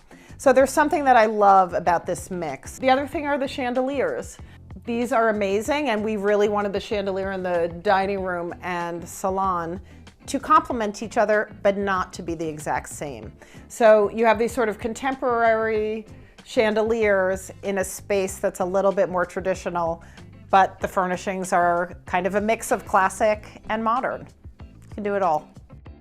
So when you come up to the first floor, really high ceilings, it's this kind of pass-through space. And so for us, the main thing was to figure out how are we using this space. And the clients are the ones that actually said, you know what, let's do a bar there. And when they said that, it was like ding, ding, ding. And that's why this work is such a collaboration. I knew that I needed to do something really dramatic and impactful because the space calls for it. Plus, we have this incredible ceiling height. I spent a long time sort of designing it, and there were a lot of layers to it.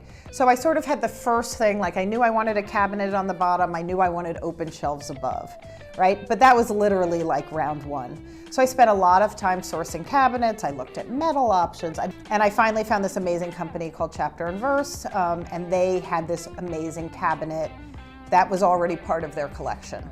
And when I saw that cabinet, I was like, this is perfect.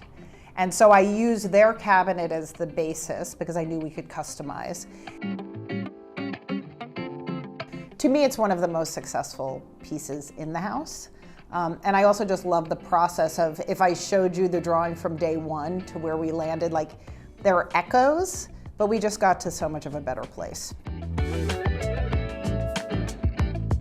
This second floor, because all of the rooms connect, I had to come up with a color palette that would work across 3 rooms, but still like be and feel different enough to feel like I'm not just repeating the same stuff. So once I really landed on the salon first, I really had that kind of color palette of this kind of like Swedish blues. And so I knew that I wanted some of that Swedish blue. And then we went through a few different samples of colors. So it's a very, very, very pale lavender from Benjamin Moore. And then this ivory, and so it sold itself, it was perfect. I do love this office. The wallpaper, for one, is from Pierre Frey, and it's this sort of like scenic mountain views, again in kind of another version of teal. And he already had the Eames, the really classic Eames chair with the ottoman, saddle kind of leather with a teal. And then I'd found this amazing Doherty fabric that I loved with this kind of bright orange. And so it just all came together in this way. One of the first things we ever bought for that office and for the house in general was the antique bar.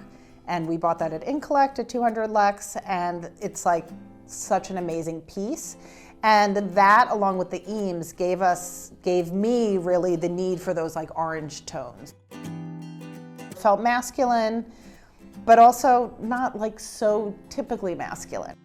These color palettes, they can work for everyone.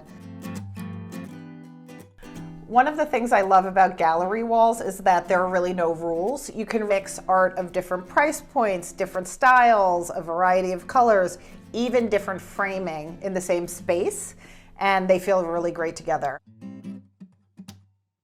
Uprise Art is an online retailer. They support emerging artists, and they have all different price points. So anywhere from probably $500 and up. I love it because it's accessible art for everybody. So on the very top floor is her office, my client. So this was really fun. We picked this amazing Coal and Sun wallpaper, and then I found the perfect light fixture that had the same kind of mustardy yellow. And that floor was really important for them to not break the bank. So for me, the challenge was, how do I still make it feel really custom? How does it still feel really special and unique? And so she picked this amazing wallpaper where the colors are incredible. I was able to kind of give her this custom feel in a way that wasn't all at a level of like, everything has to be high-end design. It was a great room for that reason. And then over the years we layered in. At first she didn't want a rug, and then we again did one of Stark Smithsonian rugs, really cut out to the room. And you know, at first we had kind of like store-bought curtains, but then I was like, I can't live with them and I need my custom curtains. And so then we added the custom curtains. As a designer, you can't be afraid of messing up, you know, and I won't say it's a mess up. We lived with the store-bought curtains for probably 2 years, right before I was like, I can't take it anymore. Please, please, please let me do my curtains. And it's like kind of the perfect finishing touch. So this is the dressing room hallway that connects the master suite. And even though we use this sort of dark paneling, black basically, it has like a richness and a darkness, but it doesn't feel overwhelmingly dark. We know we want something dark here. There's no reason to really lighten it up. And then adding the grass cloth, adding the picture lights, adding touches of sort of red and warm colors in the space. Especially you see this really camel-y color that works in the grass cloth and in the runners. The runners were actually one of the last things that we picked. It has that element of sort of bringing it together. It's another layer. You need kind of a little bit of a mix match for a space to really feel warm and collected and really feel good for you to be in. So the master, I did embrace this very monochromatic palette. And luckily for me, they loved my favorite color, which is like this really deep greeny teal. In this house, almost every ceiling is painted or wallpapered. And in that bedroom in particular, there is the most gorgeous metallic de Gournay paper. In a bedroom, I really go for zen. So it doesn't mean you can't have color, but I want to feel very relaxed. And there is something about layering similar tones or having kind of one tone in a bedroom that allows your mind to kind of relax. For some people it feels maybe a little crazy, but for me there's actually like a real feeling of zen. And then one of my favorite fabrics in the house are the curtains there. And that is a fabric from Doherty. And so that is, instead of doing more teal, it's an aqua chinoiserie-esque kind of fabric with taupes and grays and really pretty. And the curtains there were just so crucial to finishing it, right? Like we had this great envelope, but without that, without some of the softness, it would start to feel like too many edges, too many hard things. So this master bath, we also decided to embrace the dark. It is an all black bathroom. I knew we were doing all black tiles. We have these amazing tiles, all from Ann Sachs actually. So we ran the shower tiles in a vertical pattern. They have a bit of texture. And then the flooring also. So even though it's black, there's still kind of an earthy element to everything. Like everything has a texture and a nuance. Nothing is just flat. And I think with all of my use of black throughout the house, that was really important, where everything is not like so black or lacquer or feels very glammy. I wanted black that felt still like earthy and approachable. And so the client is the one who said, let's just do the whole thing black. And I was like, okay, let's do the whole thing black, including the ceiling. And then we have like these few little moments of white, which normally in a black bathroom would drive me nuts, right? To have a white toilet bowl. But here it actually works. The toilet, the tub, they're kind of curvy, and then you have a white fixture here. And so somehow those three things work together to make the space feel really cohesive. How I would describe the end result. To me, this is a really fun house. It's really quirky. There are a lot of details. There's amazing art. The thing that I care about most is that it feels good to be here. I mean, this is a house that you want to be here for a dinner party. Like at night, it's phenomenal, particularly on the second floor, like incredible.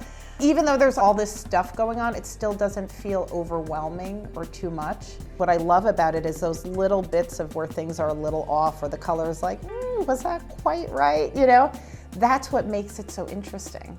That's what makes it so when everybody walks in, they're like, wow, didn't expect this.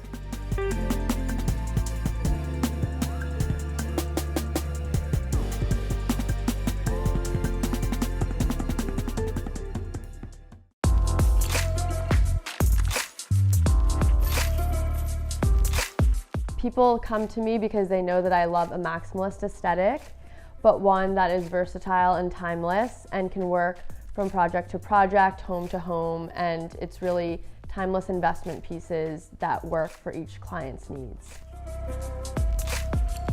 With clients that tend to steer more into a minimalist vibe, I will show them pops of color more so in tones that are not so dramatic, like blues and greens and pieces that you're not going to necessarily get sick of or feel that it's too vibrant and dramatic, but still elevates the space.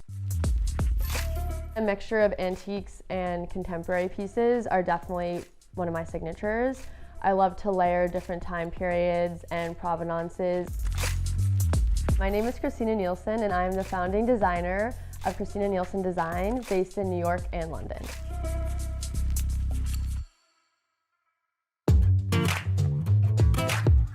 Today we are in my home in Clinton Hill, Brooklyn.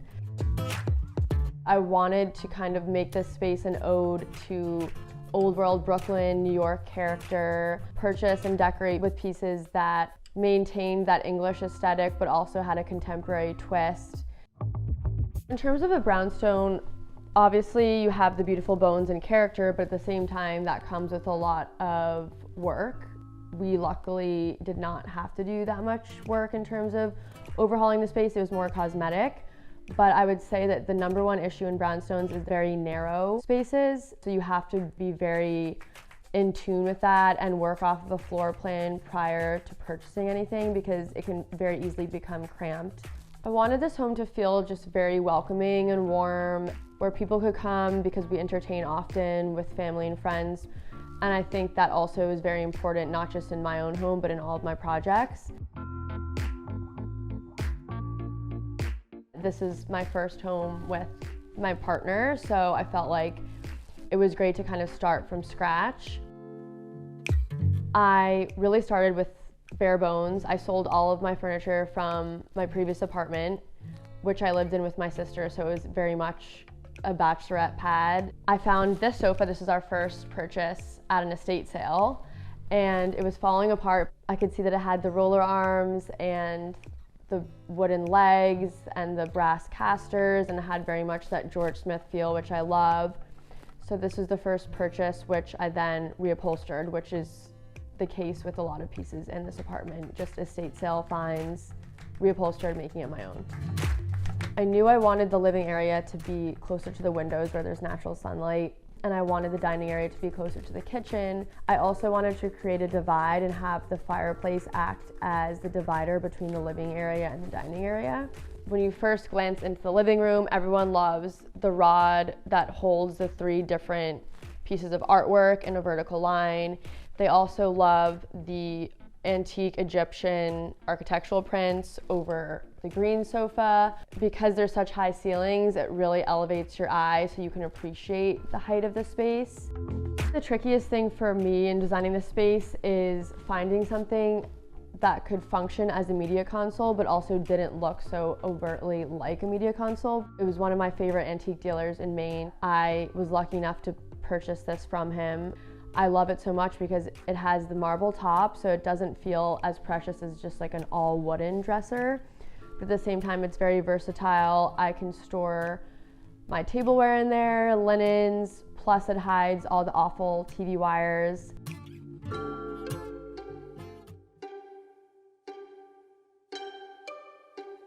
The kitchen, since it's a rental property, I was not allowed to make any changes outside of cosmetic ones. So luckily the cabinets were already painted a really nice charcoal gray with acrylic knobs. So I really just wanted to elevate the space and bring in some more color. I also wanted to purchase bar stools that I knew were not too precious or delicate, and when I'm entertaining and people are spilling and drinking wine, eating, I never had to worry about stains. So I actually found the bar stools on Amazon, which is another secret goodbye. I wanted to layer the space with antique prints, which I collected on either side of the fireplace. There's 3 total. And even though they're all different heritages and provenances, they all come together because they're very vibrant and colorful.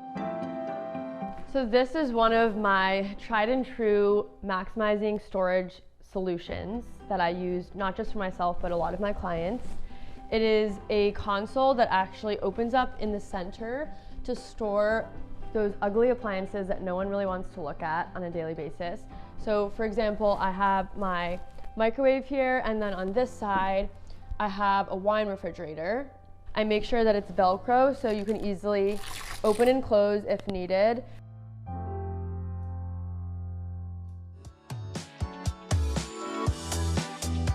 The garden outside, that was really another blank canvas. I wanted to kind of create a private space upstairs where you can go and have coffee or drinks and feel like you really are in your own garden.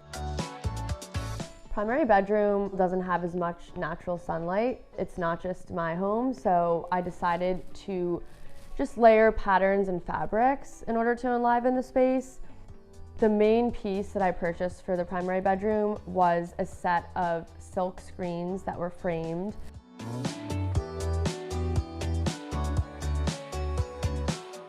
The office was an interesting space, being a place where I can store all of my samples and office supplies without things feeling cluttered. So this piece was another great use of storage in an office that I also wanted to make sure was organized looking and decluttered.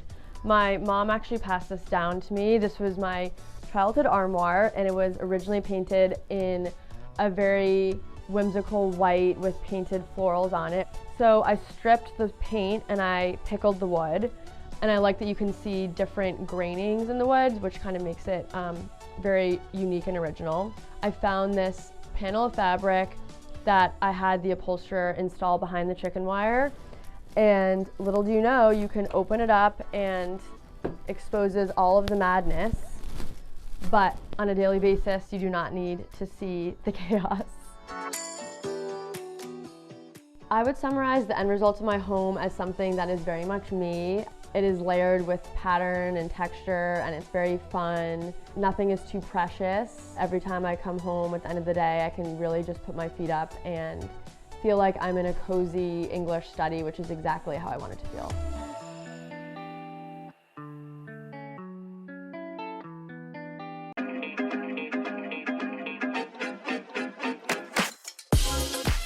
Our design aesthetic is really based on classicism and timeless design. My goal for each and every project is really to return 5, 10, 15 years later, and for it to still be valid and amazing and a truly timeless interior. My name is Robert Pasal. My company is Robert Pasal Interior Design. We're based in New York City, but we do projects both nationally and internationally. I often say that art and accessories are what make a house a home. It's what brings interest to a space. We do lots of beautiful custom rugs and custom upholstery. We're just about really turning houses into homes.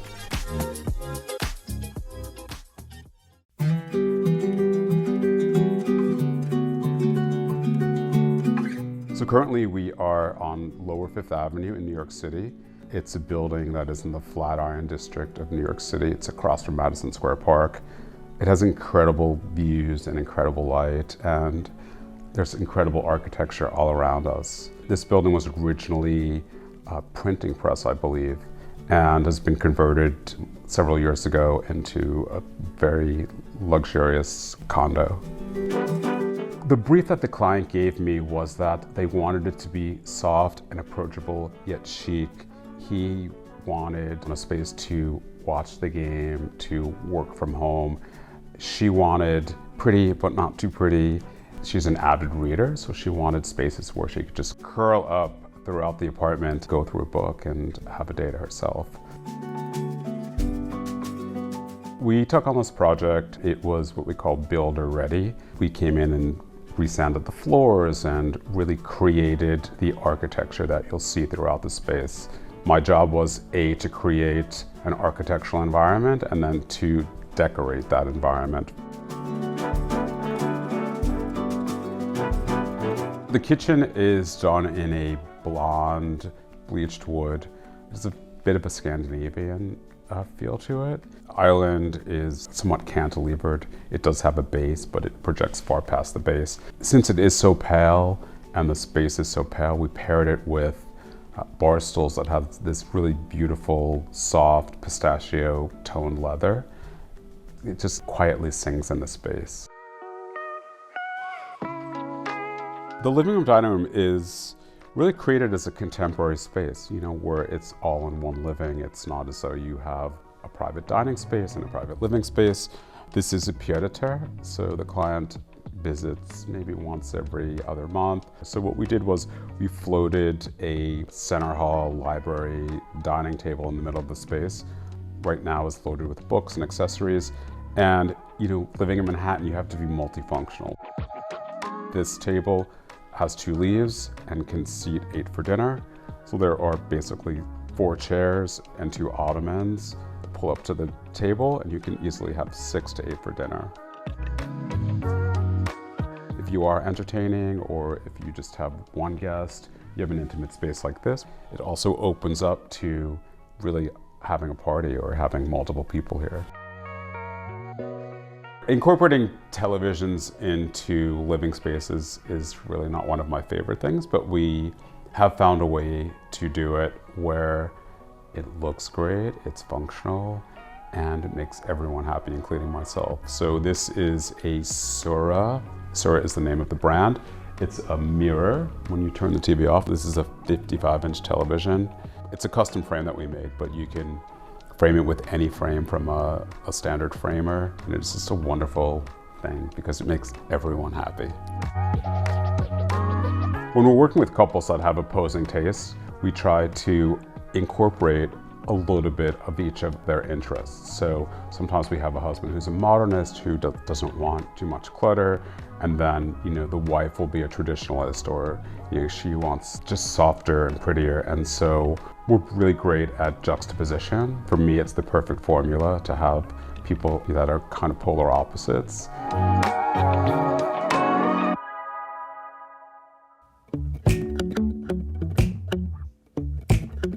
This is the media room of the home, and it is one of those monochromatic spaces where we repeated the same color or tones of the same color. So the bleached walnut was done in a tone that basically balances all the chocolate brown, and then it's layers and layers of the same color.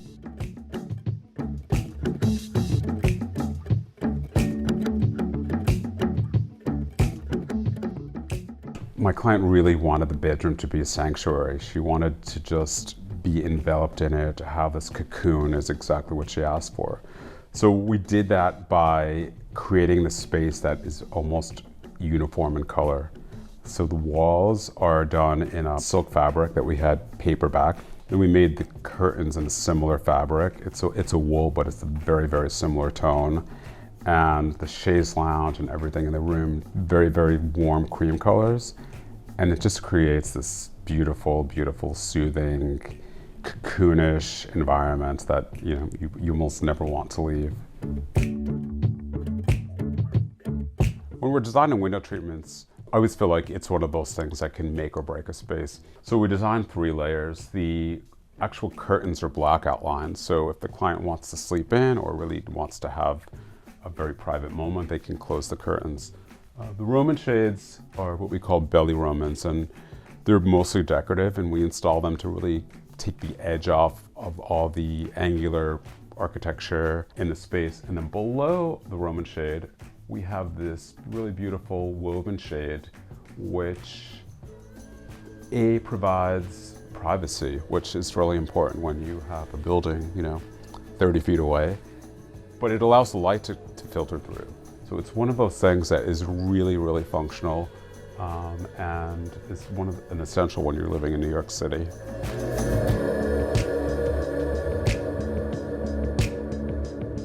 So the primary bathroom, you have this floating tub in the middle of Manhattan that literally faces, another building where people can see right in while you're bathing. So that's kind of fun. My client loves pearls.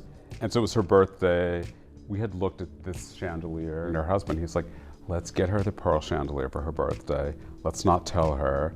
And when we do the reveal, you'll surprise her. So that's what we did, and it was really fun. We had it custom made. It looks like a beautiful strand of pearls.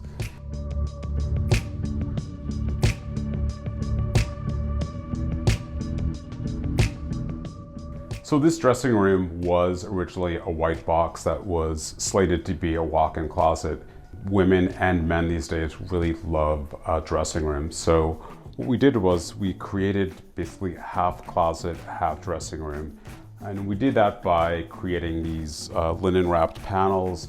All the panels have an inset mirror and a little bit of a brass detail. We used a gray mirror so that the mirror wouldn't be so overwhelming. And this is the cabinetry that is wrapped in linen and lacquered and turned out beautifully, but basically I lost a lot of sleep over. It is a lovely home that people feel comfortable in. It is so curated and it is so detailed, yet it's so approachable, and it's so personal.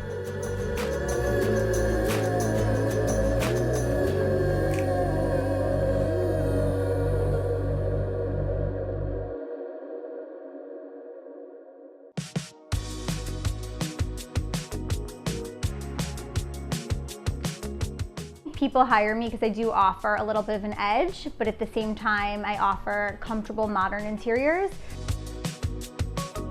Most of my clients, I would say, are young families, people with kids and dogs, because I can relate to that since I have my own and I know how people live.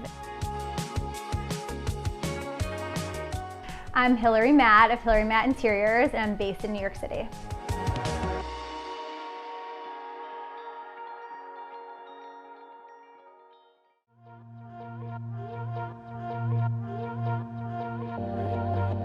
So we're currently in an apartment on the Upper East Side. It's 5 bedrooms and 4.5 bathrooms. The end goal was to make the kids happy and make them a space that felt like home. I use outdoor fabrics on basically all of the furniture. You can spill a glass of wine on them and it will bead right off. The kitchen is a space that I think we really transformed. We made a brand new hood for the kitchen with brass inlay detail, which elevated it. We picked Lee broom pendants to hang over the island. We took all of the silver hardware off and changed it to brass hardware to make it feel more feminine and pretty.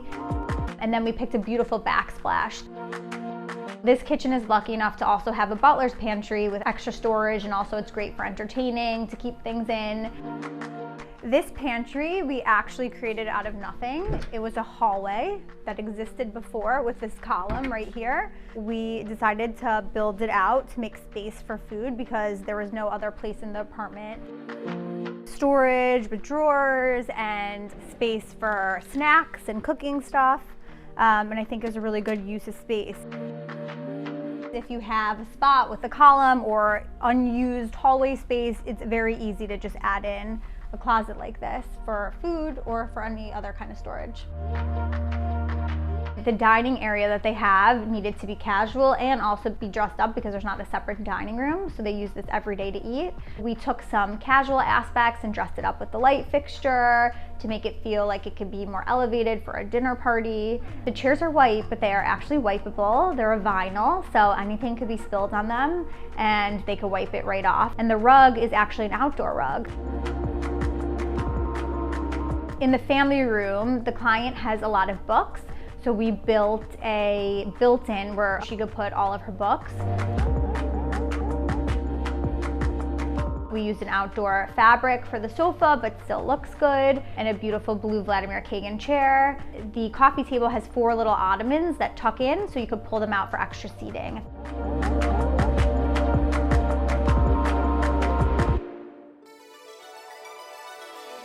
The kids' playroom is a really fun space to design.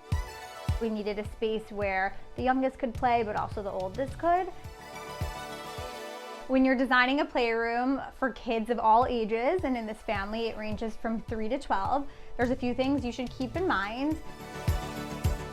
We created this built-in, which has extra storage for books. And then underneath, we have more storage for toys for them. So everything could be put away, but also accessible. And then we also created in this room a custom play table that they can use for arts and crafts, and it also has storage underneath it for more books and other things.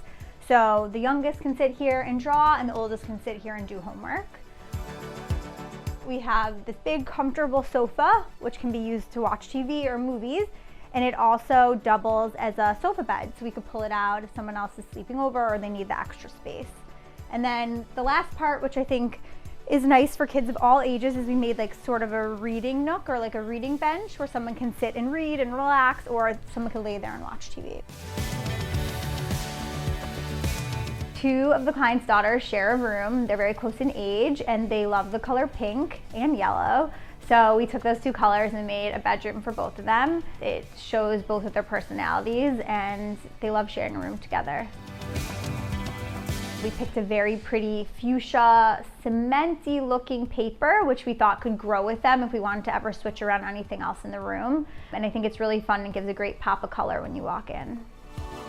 We designed the girls' beds in a white color with yellow piping to add something a little fun, and we actually added storage below the beds for extra bedding and other things they wanted to store underneath there. And we brought in the pink from the walls with a really cute bedding to go on top of the beds. One thing I tell people when designing children's rooms is to not make it so childish so it can actually grow with the kids. If there's a couple things in there that they want that they'll get sick of, you can change it out, but most of it should be able to stay through the years, especially the carpet. In the girls' bathroom, we picked a pretty chevron floor with pearl inlay. If you're designing a room and you don't want to spend money on expensive tile, I think subway tile like this is the way to go, and then you can pick any color grout to go with it to make it pop. In this case, we used hot pink, which I think is so fun and cute for a little girl's bathroom. And another plus is it doesn't get dirty. Light grout tends to get very dirty, so this always looks clean and cool. The boys' room, he's the youngest. He has grown a lot since I first did the apartment. He was in a crib and then moved to a big boy bed. So we had to make sure when we were designing it that it was functional. It's young, but also at the same time feels mature, so he could grow into it. The primary bedroom is a very warm and serene space. We put this sort of cool detailed ceiling on it with this blush, and then we did a beautiful bed with like a little bit more blush in it because the client wanted a very feminine room. And then we found a vintage Fritz Hansen sofa, which was in shearling fabric.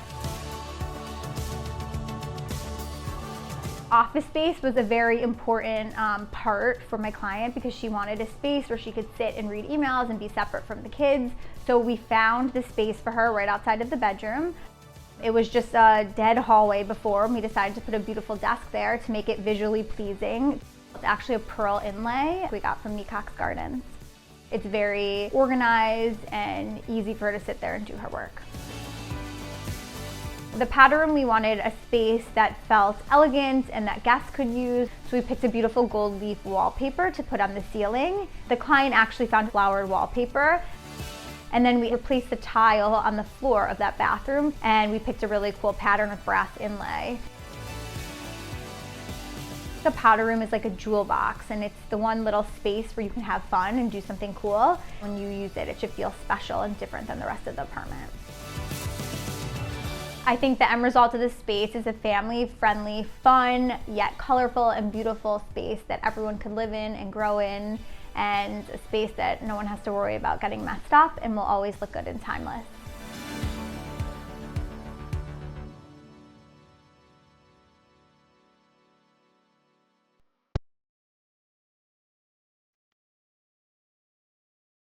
People come to us because we are not trying to change the way they live.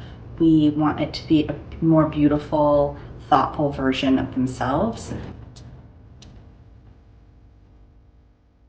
I'm Bella Mancini from Bella Mancini Design. We are based in New York City and Sag Harbor, New York. We like to take a deep dive with our clients very early on in the project and find out how their family really lives. So things like, where do your kids put their backpacks when they come in the door? And are you a shoes off house? If there are pets living there, we need to know about the pets, and are they well-behaved pets or are they naughty pets? Those kinds of things really help us develop a plan for the project and figure out how we best think to approach.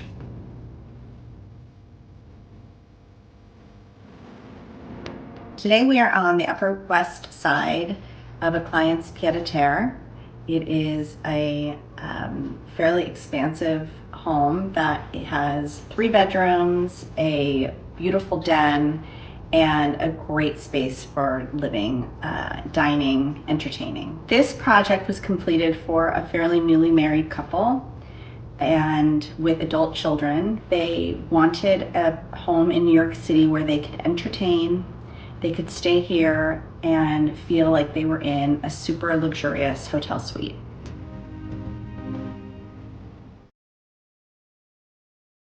This is a developer condo, and we had to come in and make modifications to the home to make it a little bit more elevated. The kitchen is from Smallbone, and we were able to customize the island, which has a walnut base and a beautiful Calcutta gold marble counter. And what I love about it is it's a kind of a square room, and the kitchen sits directly in the center. And as we all know, the kitchen is really the heart of any home. In this particular home, they eat out a lot when they're in New York, but they still can set up a really great cocktail area, appetizers up at the bar. It's a really nice place to sit and have breakfast together. And I really love the materials, the pendant lights that we wanted to add a little bit of color into the room, and the other materials in the soapstone backsplash and countertop in the back counters are also a favorite. The living room, which is the room we're sitting in now, for me is like made for cocktails. I feel like I have had cocktails in this room and it feels really good.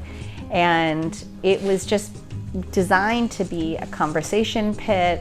There are 2 giant marble coffee tables that center it, and there's lots of places for people to sit and lots of small tables for people to put their drinks down. The challenges with this apartment was that we had to order a lot of the furniture before the building was actually complete. And we knew going into it that when we ordered the dining table, we may come across problems getting it in. And we really didn't want to have to shut this street down and have it hoisted over the balcony. And we were able to, pay off the building workers to get it ridden on the top of the elevator.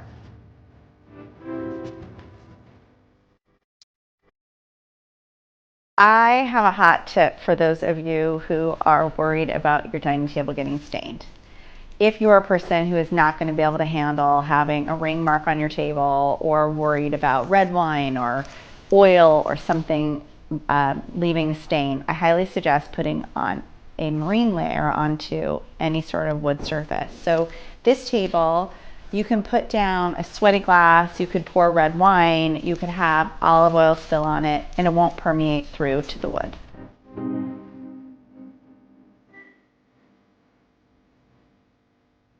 The TV room is probably my favorite room in the house, which is funny for a girl who doesn't watch a whole lot of TV.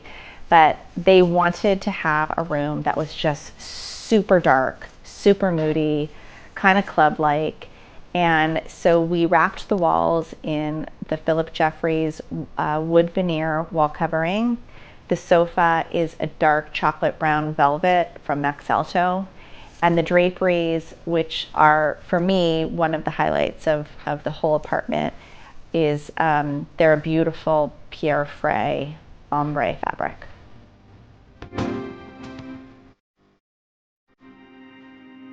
I think dark rooms can be incredibly soothing, and it's not like I would suggest doing a room this dark for, say, for example, your breakfast room. But this room is really a room that gets used at night.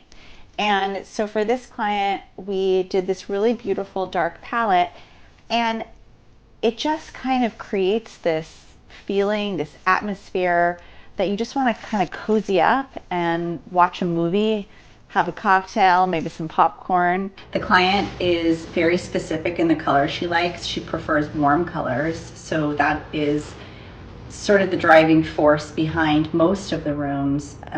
The primary bedroom gets a little bit cooled off in the dark green. The primary bedroom is really a space that we worked very hard to get right. We delineated the room between the closets and the sleeping area by customizing built-in closets. And it creates a wall for the television to sit on, and then also a dressing area for the husband.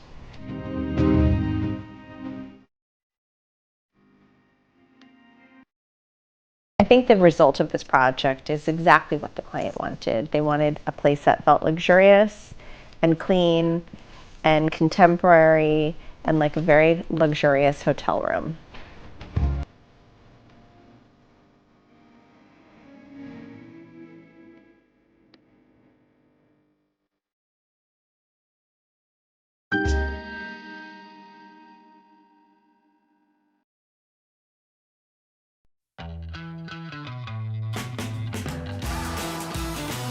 Our clients hire our firm because of our collaborative approach and our approach to fabrics, wallpapers, furnishings, and the way that we combine them and layer them to really create a unique, welcoming, and inviting home.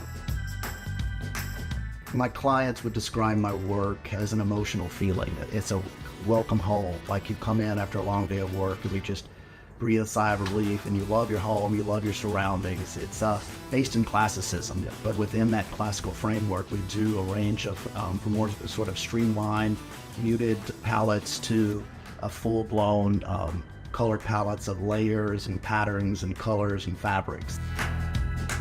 I'm Keith Carroll, and I'm the owner and principal designer of my firm, Keith Carroll Design. I'm based actually in Louisiana, but I spend some time here in New York, and this is my New York studio.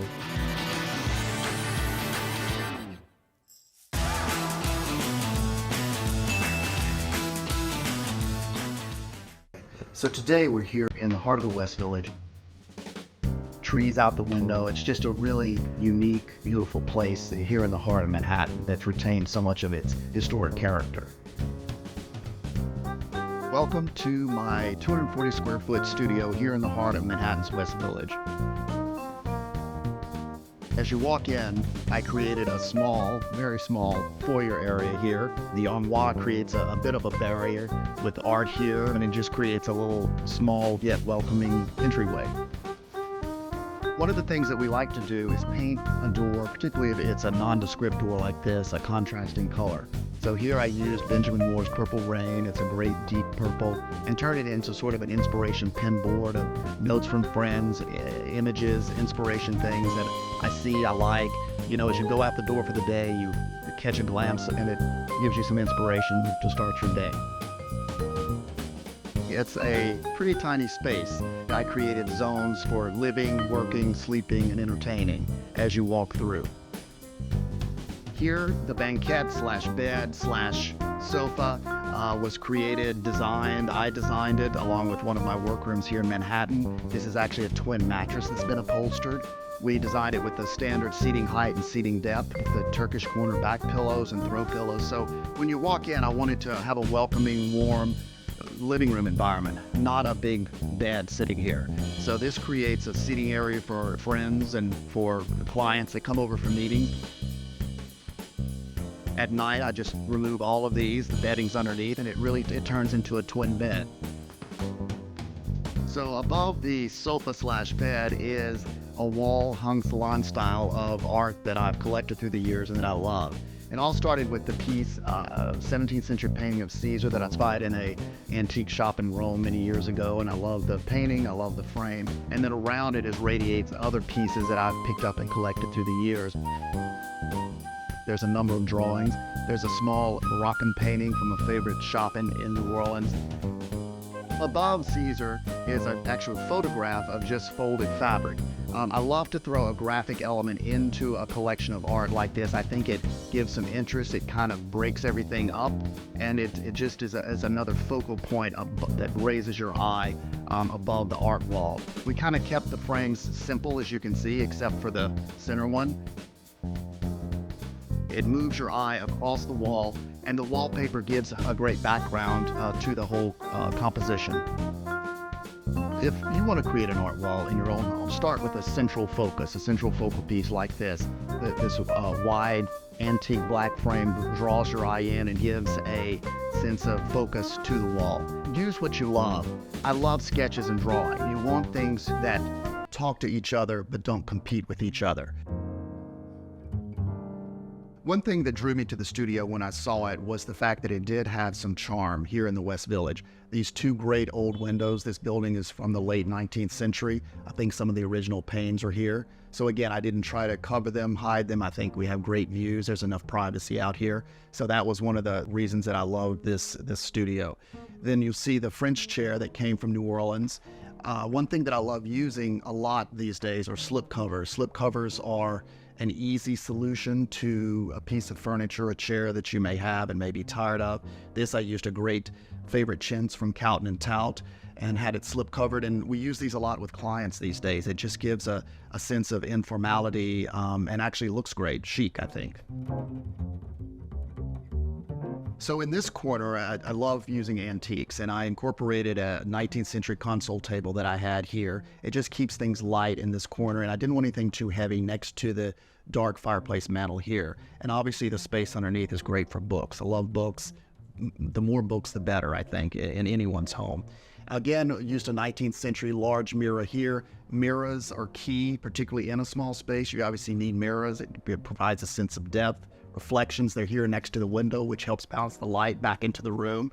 And again, this is a 19th century mirror. I leaned it on the console. It feels a little more informal, and then just stuck some things that I love, postcards, photos, family photos. Here you have a 1950 sculpture sitting next to a early 19th century French candlesticks, but they all work. So one of the things that drew me to this tiny space is this great old mantle that was still here. It's obviously the focal point of the room, and I painted it Benjamin Moore French Beret to really make it the focal point. It's a beautiful, rich, deep black that gives some architectural interest to the space in it. And then on the mantle itself are just, again, things that I've collected and I love. I love juxtaposing the contemporary small painting against the antique portrait of the gentleman here. It's, again, a collection of, some of your favorite things. Have fun with it if you have a mantle. It doesn't have to be so formal all the time. It's obviously a non-working fireplace now, so to increase the storage here, I use this seagrass basket from Pottery Barn, which I love their seagrass baskets, and it's a compository for a lot of fabric samples, rug samples, projects that we're working on.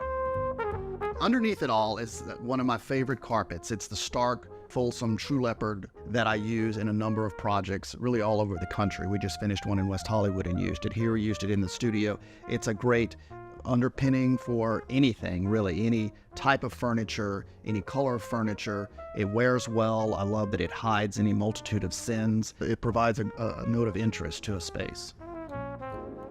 So I wanted to incorporate this antique 19th century French Empire chair and sit it here next to the fireplace, but it's obviously a little more of a formal feeling chair. So to loosen it up, I used this Cole & Son geometric fabric. I like using a geometric fabric many times in black and cream or black and white in a room. I think it provides a nice counterbalance.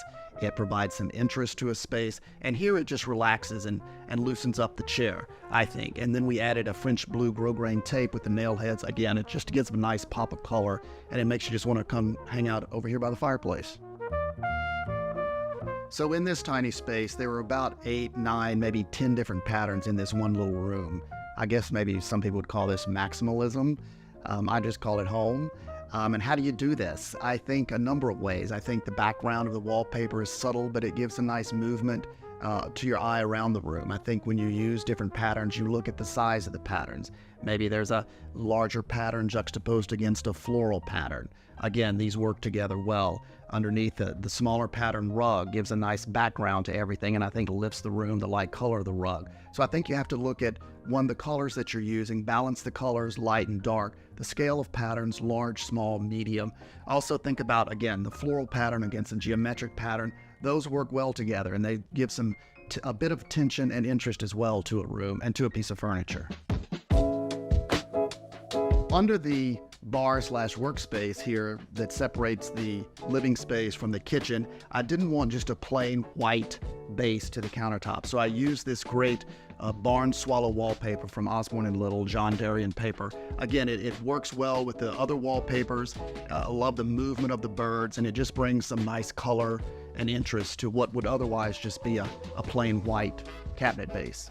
This countertop is multiple uses, from a kitchen countertop, a serving bar, a cocktail bar, a workstation. We can meet with clients here and lay out sample plans, and they can view them and work with them on this. So again, a multifunctional stationary piece is this bar area. I put up a couple of glass shelves here that holds glasses, and then the bar tray here, everything's ready to go when friends come over. It's easy access and can serve them here or set up some food along with the cocktails. Here's the kitchen, about as simple as it gets. Incorporated a bar sink. Obviously didn't have much space for a full-size sink, but it works. Gas stove here. I only need 1 or 2 burners, so use the other side with a silver tray that you can use for serving. And then just a little refrigerator here. Again, it's pretty much all you need. So with the cabinets, we use the Benjamin Moore White Dove, which is a go-to color for me for trims and what have you, and it just gives a nice balance to the wallpaper and it kind of blends into the walls. So when I started putting the plans together for this studio, I saw this Cole & Son wallpaper. It's called Cow Parsley, and I knew that that's kind of what I wanted to use to wrap the space in this paper.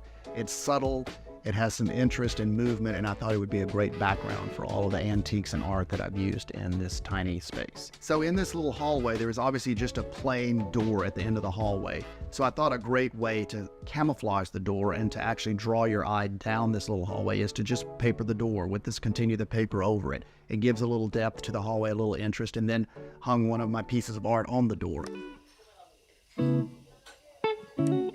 I chose this project because I think it's a real microcosm of our work. The mix of contemporary art and sculpture here, the range of textiles and colors that are all encapsulated in this tiny little 200 square foot space.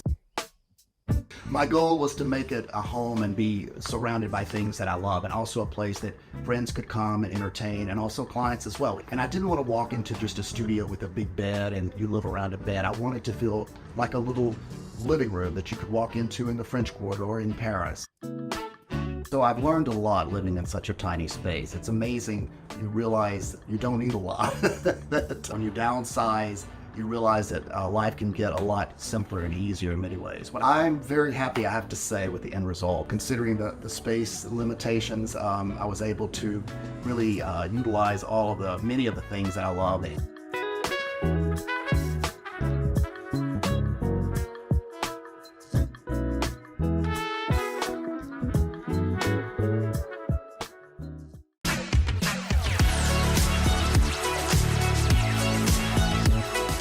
People typically hire me for color and pattern. That's really what we're known for.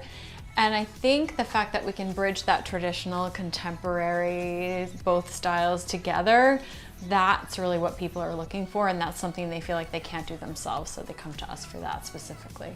I'm Kati Curtis. My company is Kati Curtis Design, and we are based in New York City and Los Angeles, California. There are 3 elements to a Kati Curtis design project. There's an element of craft, there's an element of culture, and then there are always things that are collected over time, or at least look like they were.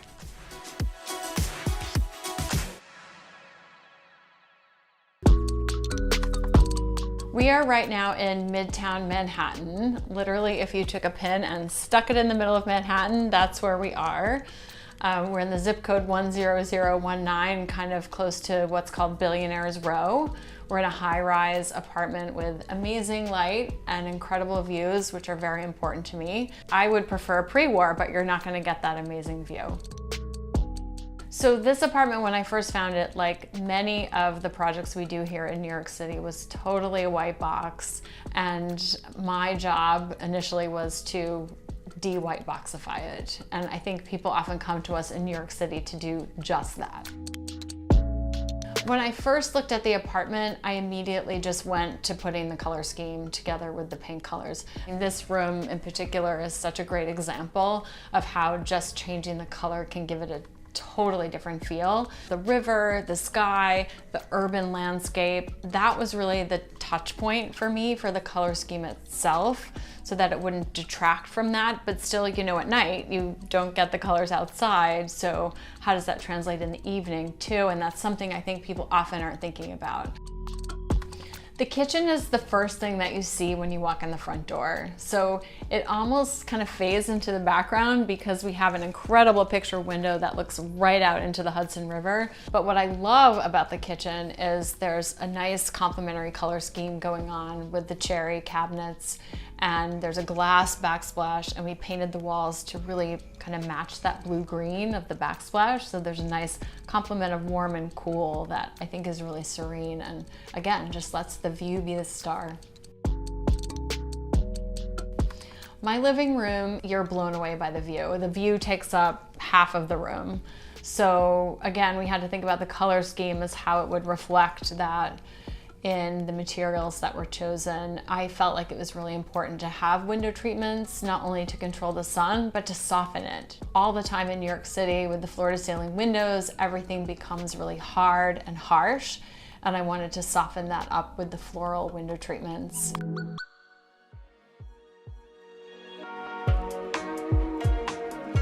I love to use Persian rugs, vintage rugs. We have in the living room 2 rugs that I picked up from India, and those rugs are so beautiful but also durable and hide a multitude of sins.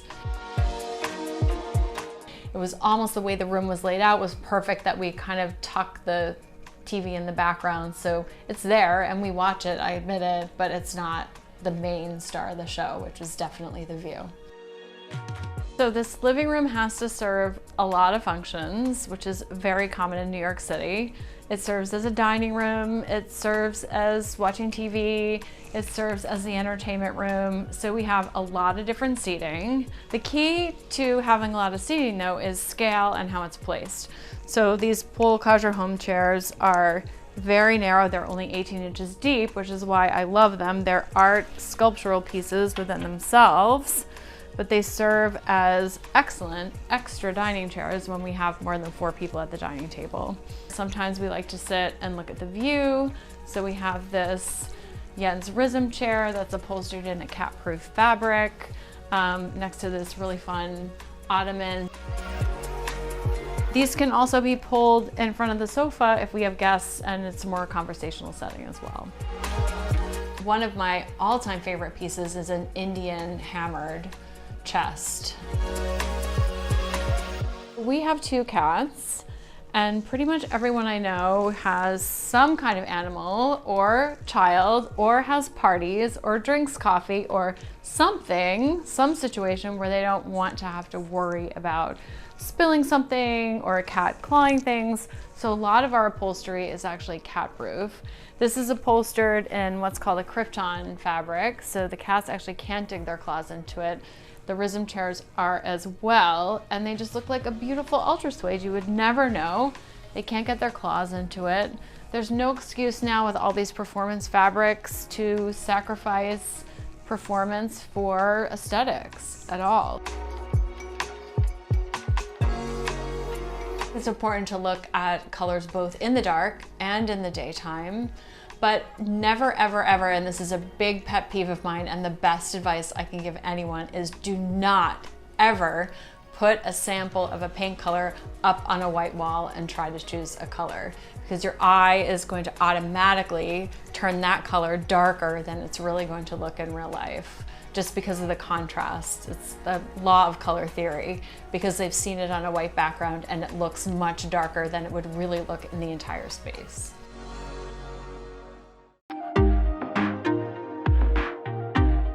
So this room I would call the guest room slash library lately slash Zoom room, but this is actually a sofa bed, so this is a wonderful guest room for people to stay, but we also love to hang out in here as well. This piece behind me has a lot of spiritual meaning that I didn't even know. I picked this up at a market in Fez, Morocco. It's an embroidered silk tapestry, and this is a carved wood frame. You know, you could never get this anywhere else. And this blue color has so much depth and beauty to it. It just feels so serene. I often feel like people are afraid to use dark colors in small rooms because they feel like it will make the room look smaller, when in fact it actually opens up the room and makes it feel more expansive. So that was another reason we chose the color for this room, and it blends so beautifully into the landscape. The primary bedroom is quite large, so we have generous space in there. Wake up every day to the view. Sometimes the moon actually wakes us up at night, so sunshade and sun control is a big thing to consider, and we do see great sunsets at night as well. There really was only one way to lay out the room, which again is really common in New York City. There's one way to put everything, one place to put the dresser, one place to put the bed. There's a little niche where the bed and our nightstands go. Challenge of the primary bedroom was that it has very high ceilings. So I didn't want our furniture to feel too dwarfed or too small, so you'll notice our headboard is quite high. You know, really thinking about scale and how that responds to the ceiling height is very, very important, because we have 12-foot ceilings here. And the key to mixing styles is to start with base pieces that are also very contemporary. So you'll see we have very simple, clean, modern bed with a modern frame where we can actually tuck the bedding into it. This dresser is a classic mid-century modern piece from William Hinn. The nightstands are linen wrapped, quite contemporary. So the base pieces we have in the room are quite modern, and then I mix them in with some vintage lamps that are lapis inlay. These are really incredible. An Asian cabinet that's an antique, and this incredible screen I picked up from India. I have a story for almost everything we have in the apartment. I like to collect art not so much for the blue chip value or increased value of it, but just things that I love. I think it's the perfect combination of me, my personality, old and new. You know, I'm gonna wear a floral dress with a biker jacket and combat boots, and I love that combo. So it's the perfect expression of that.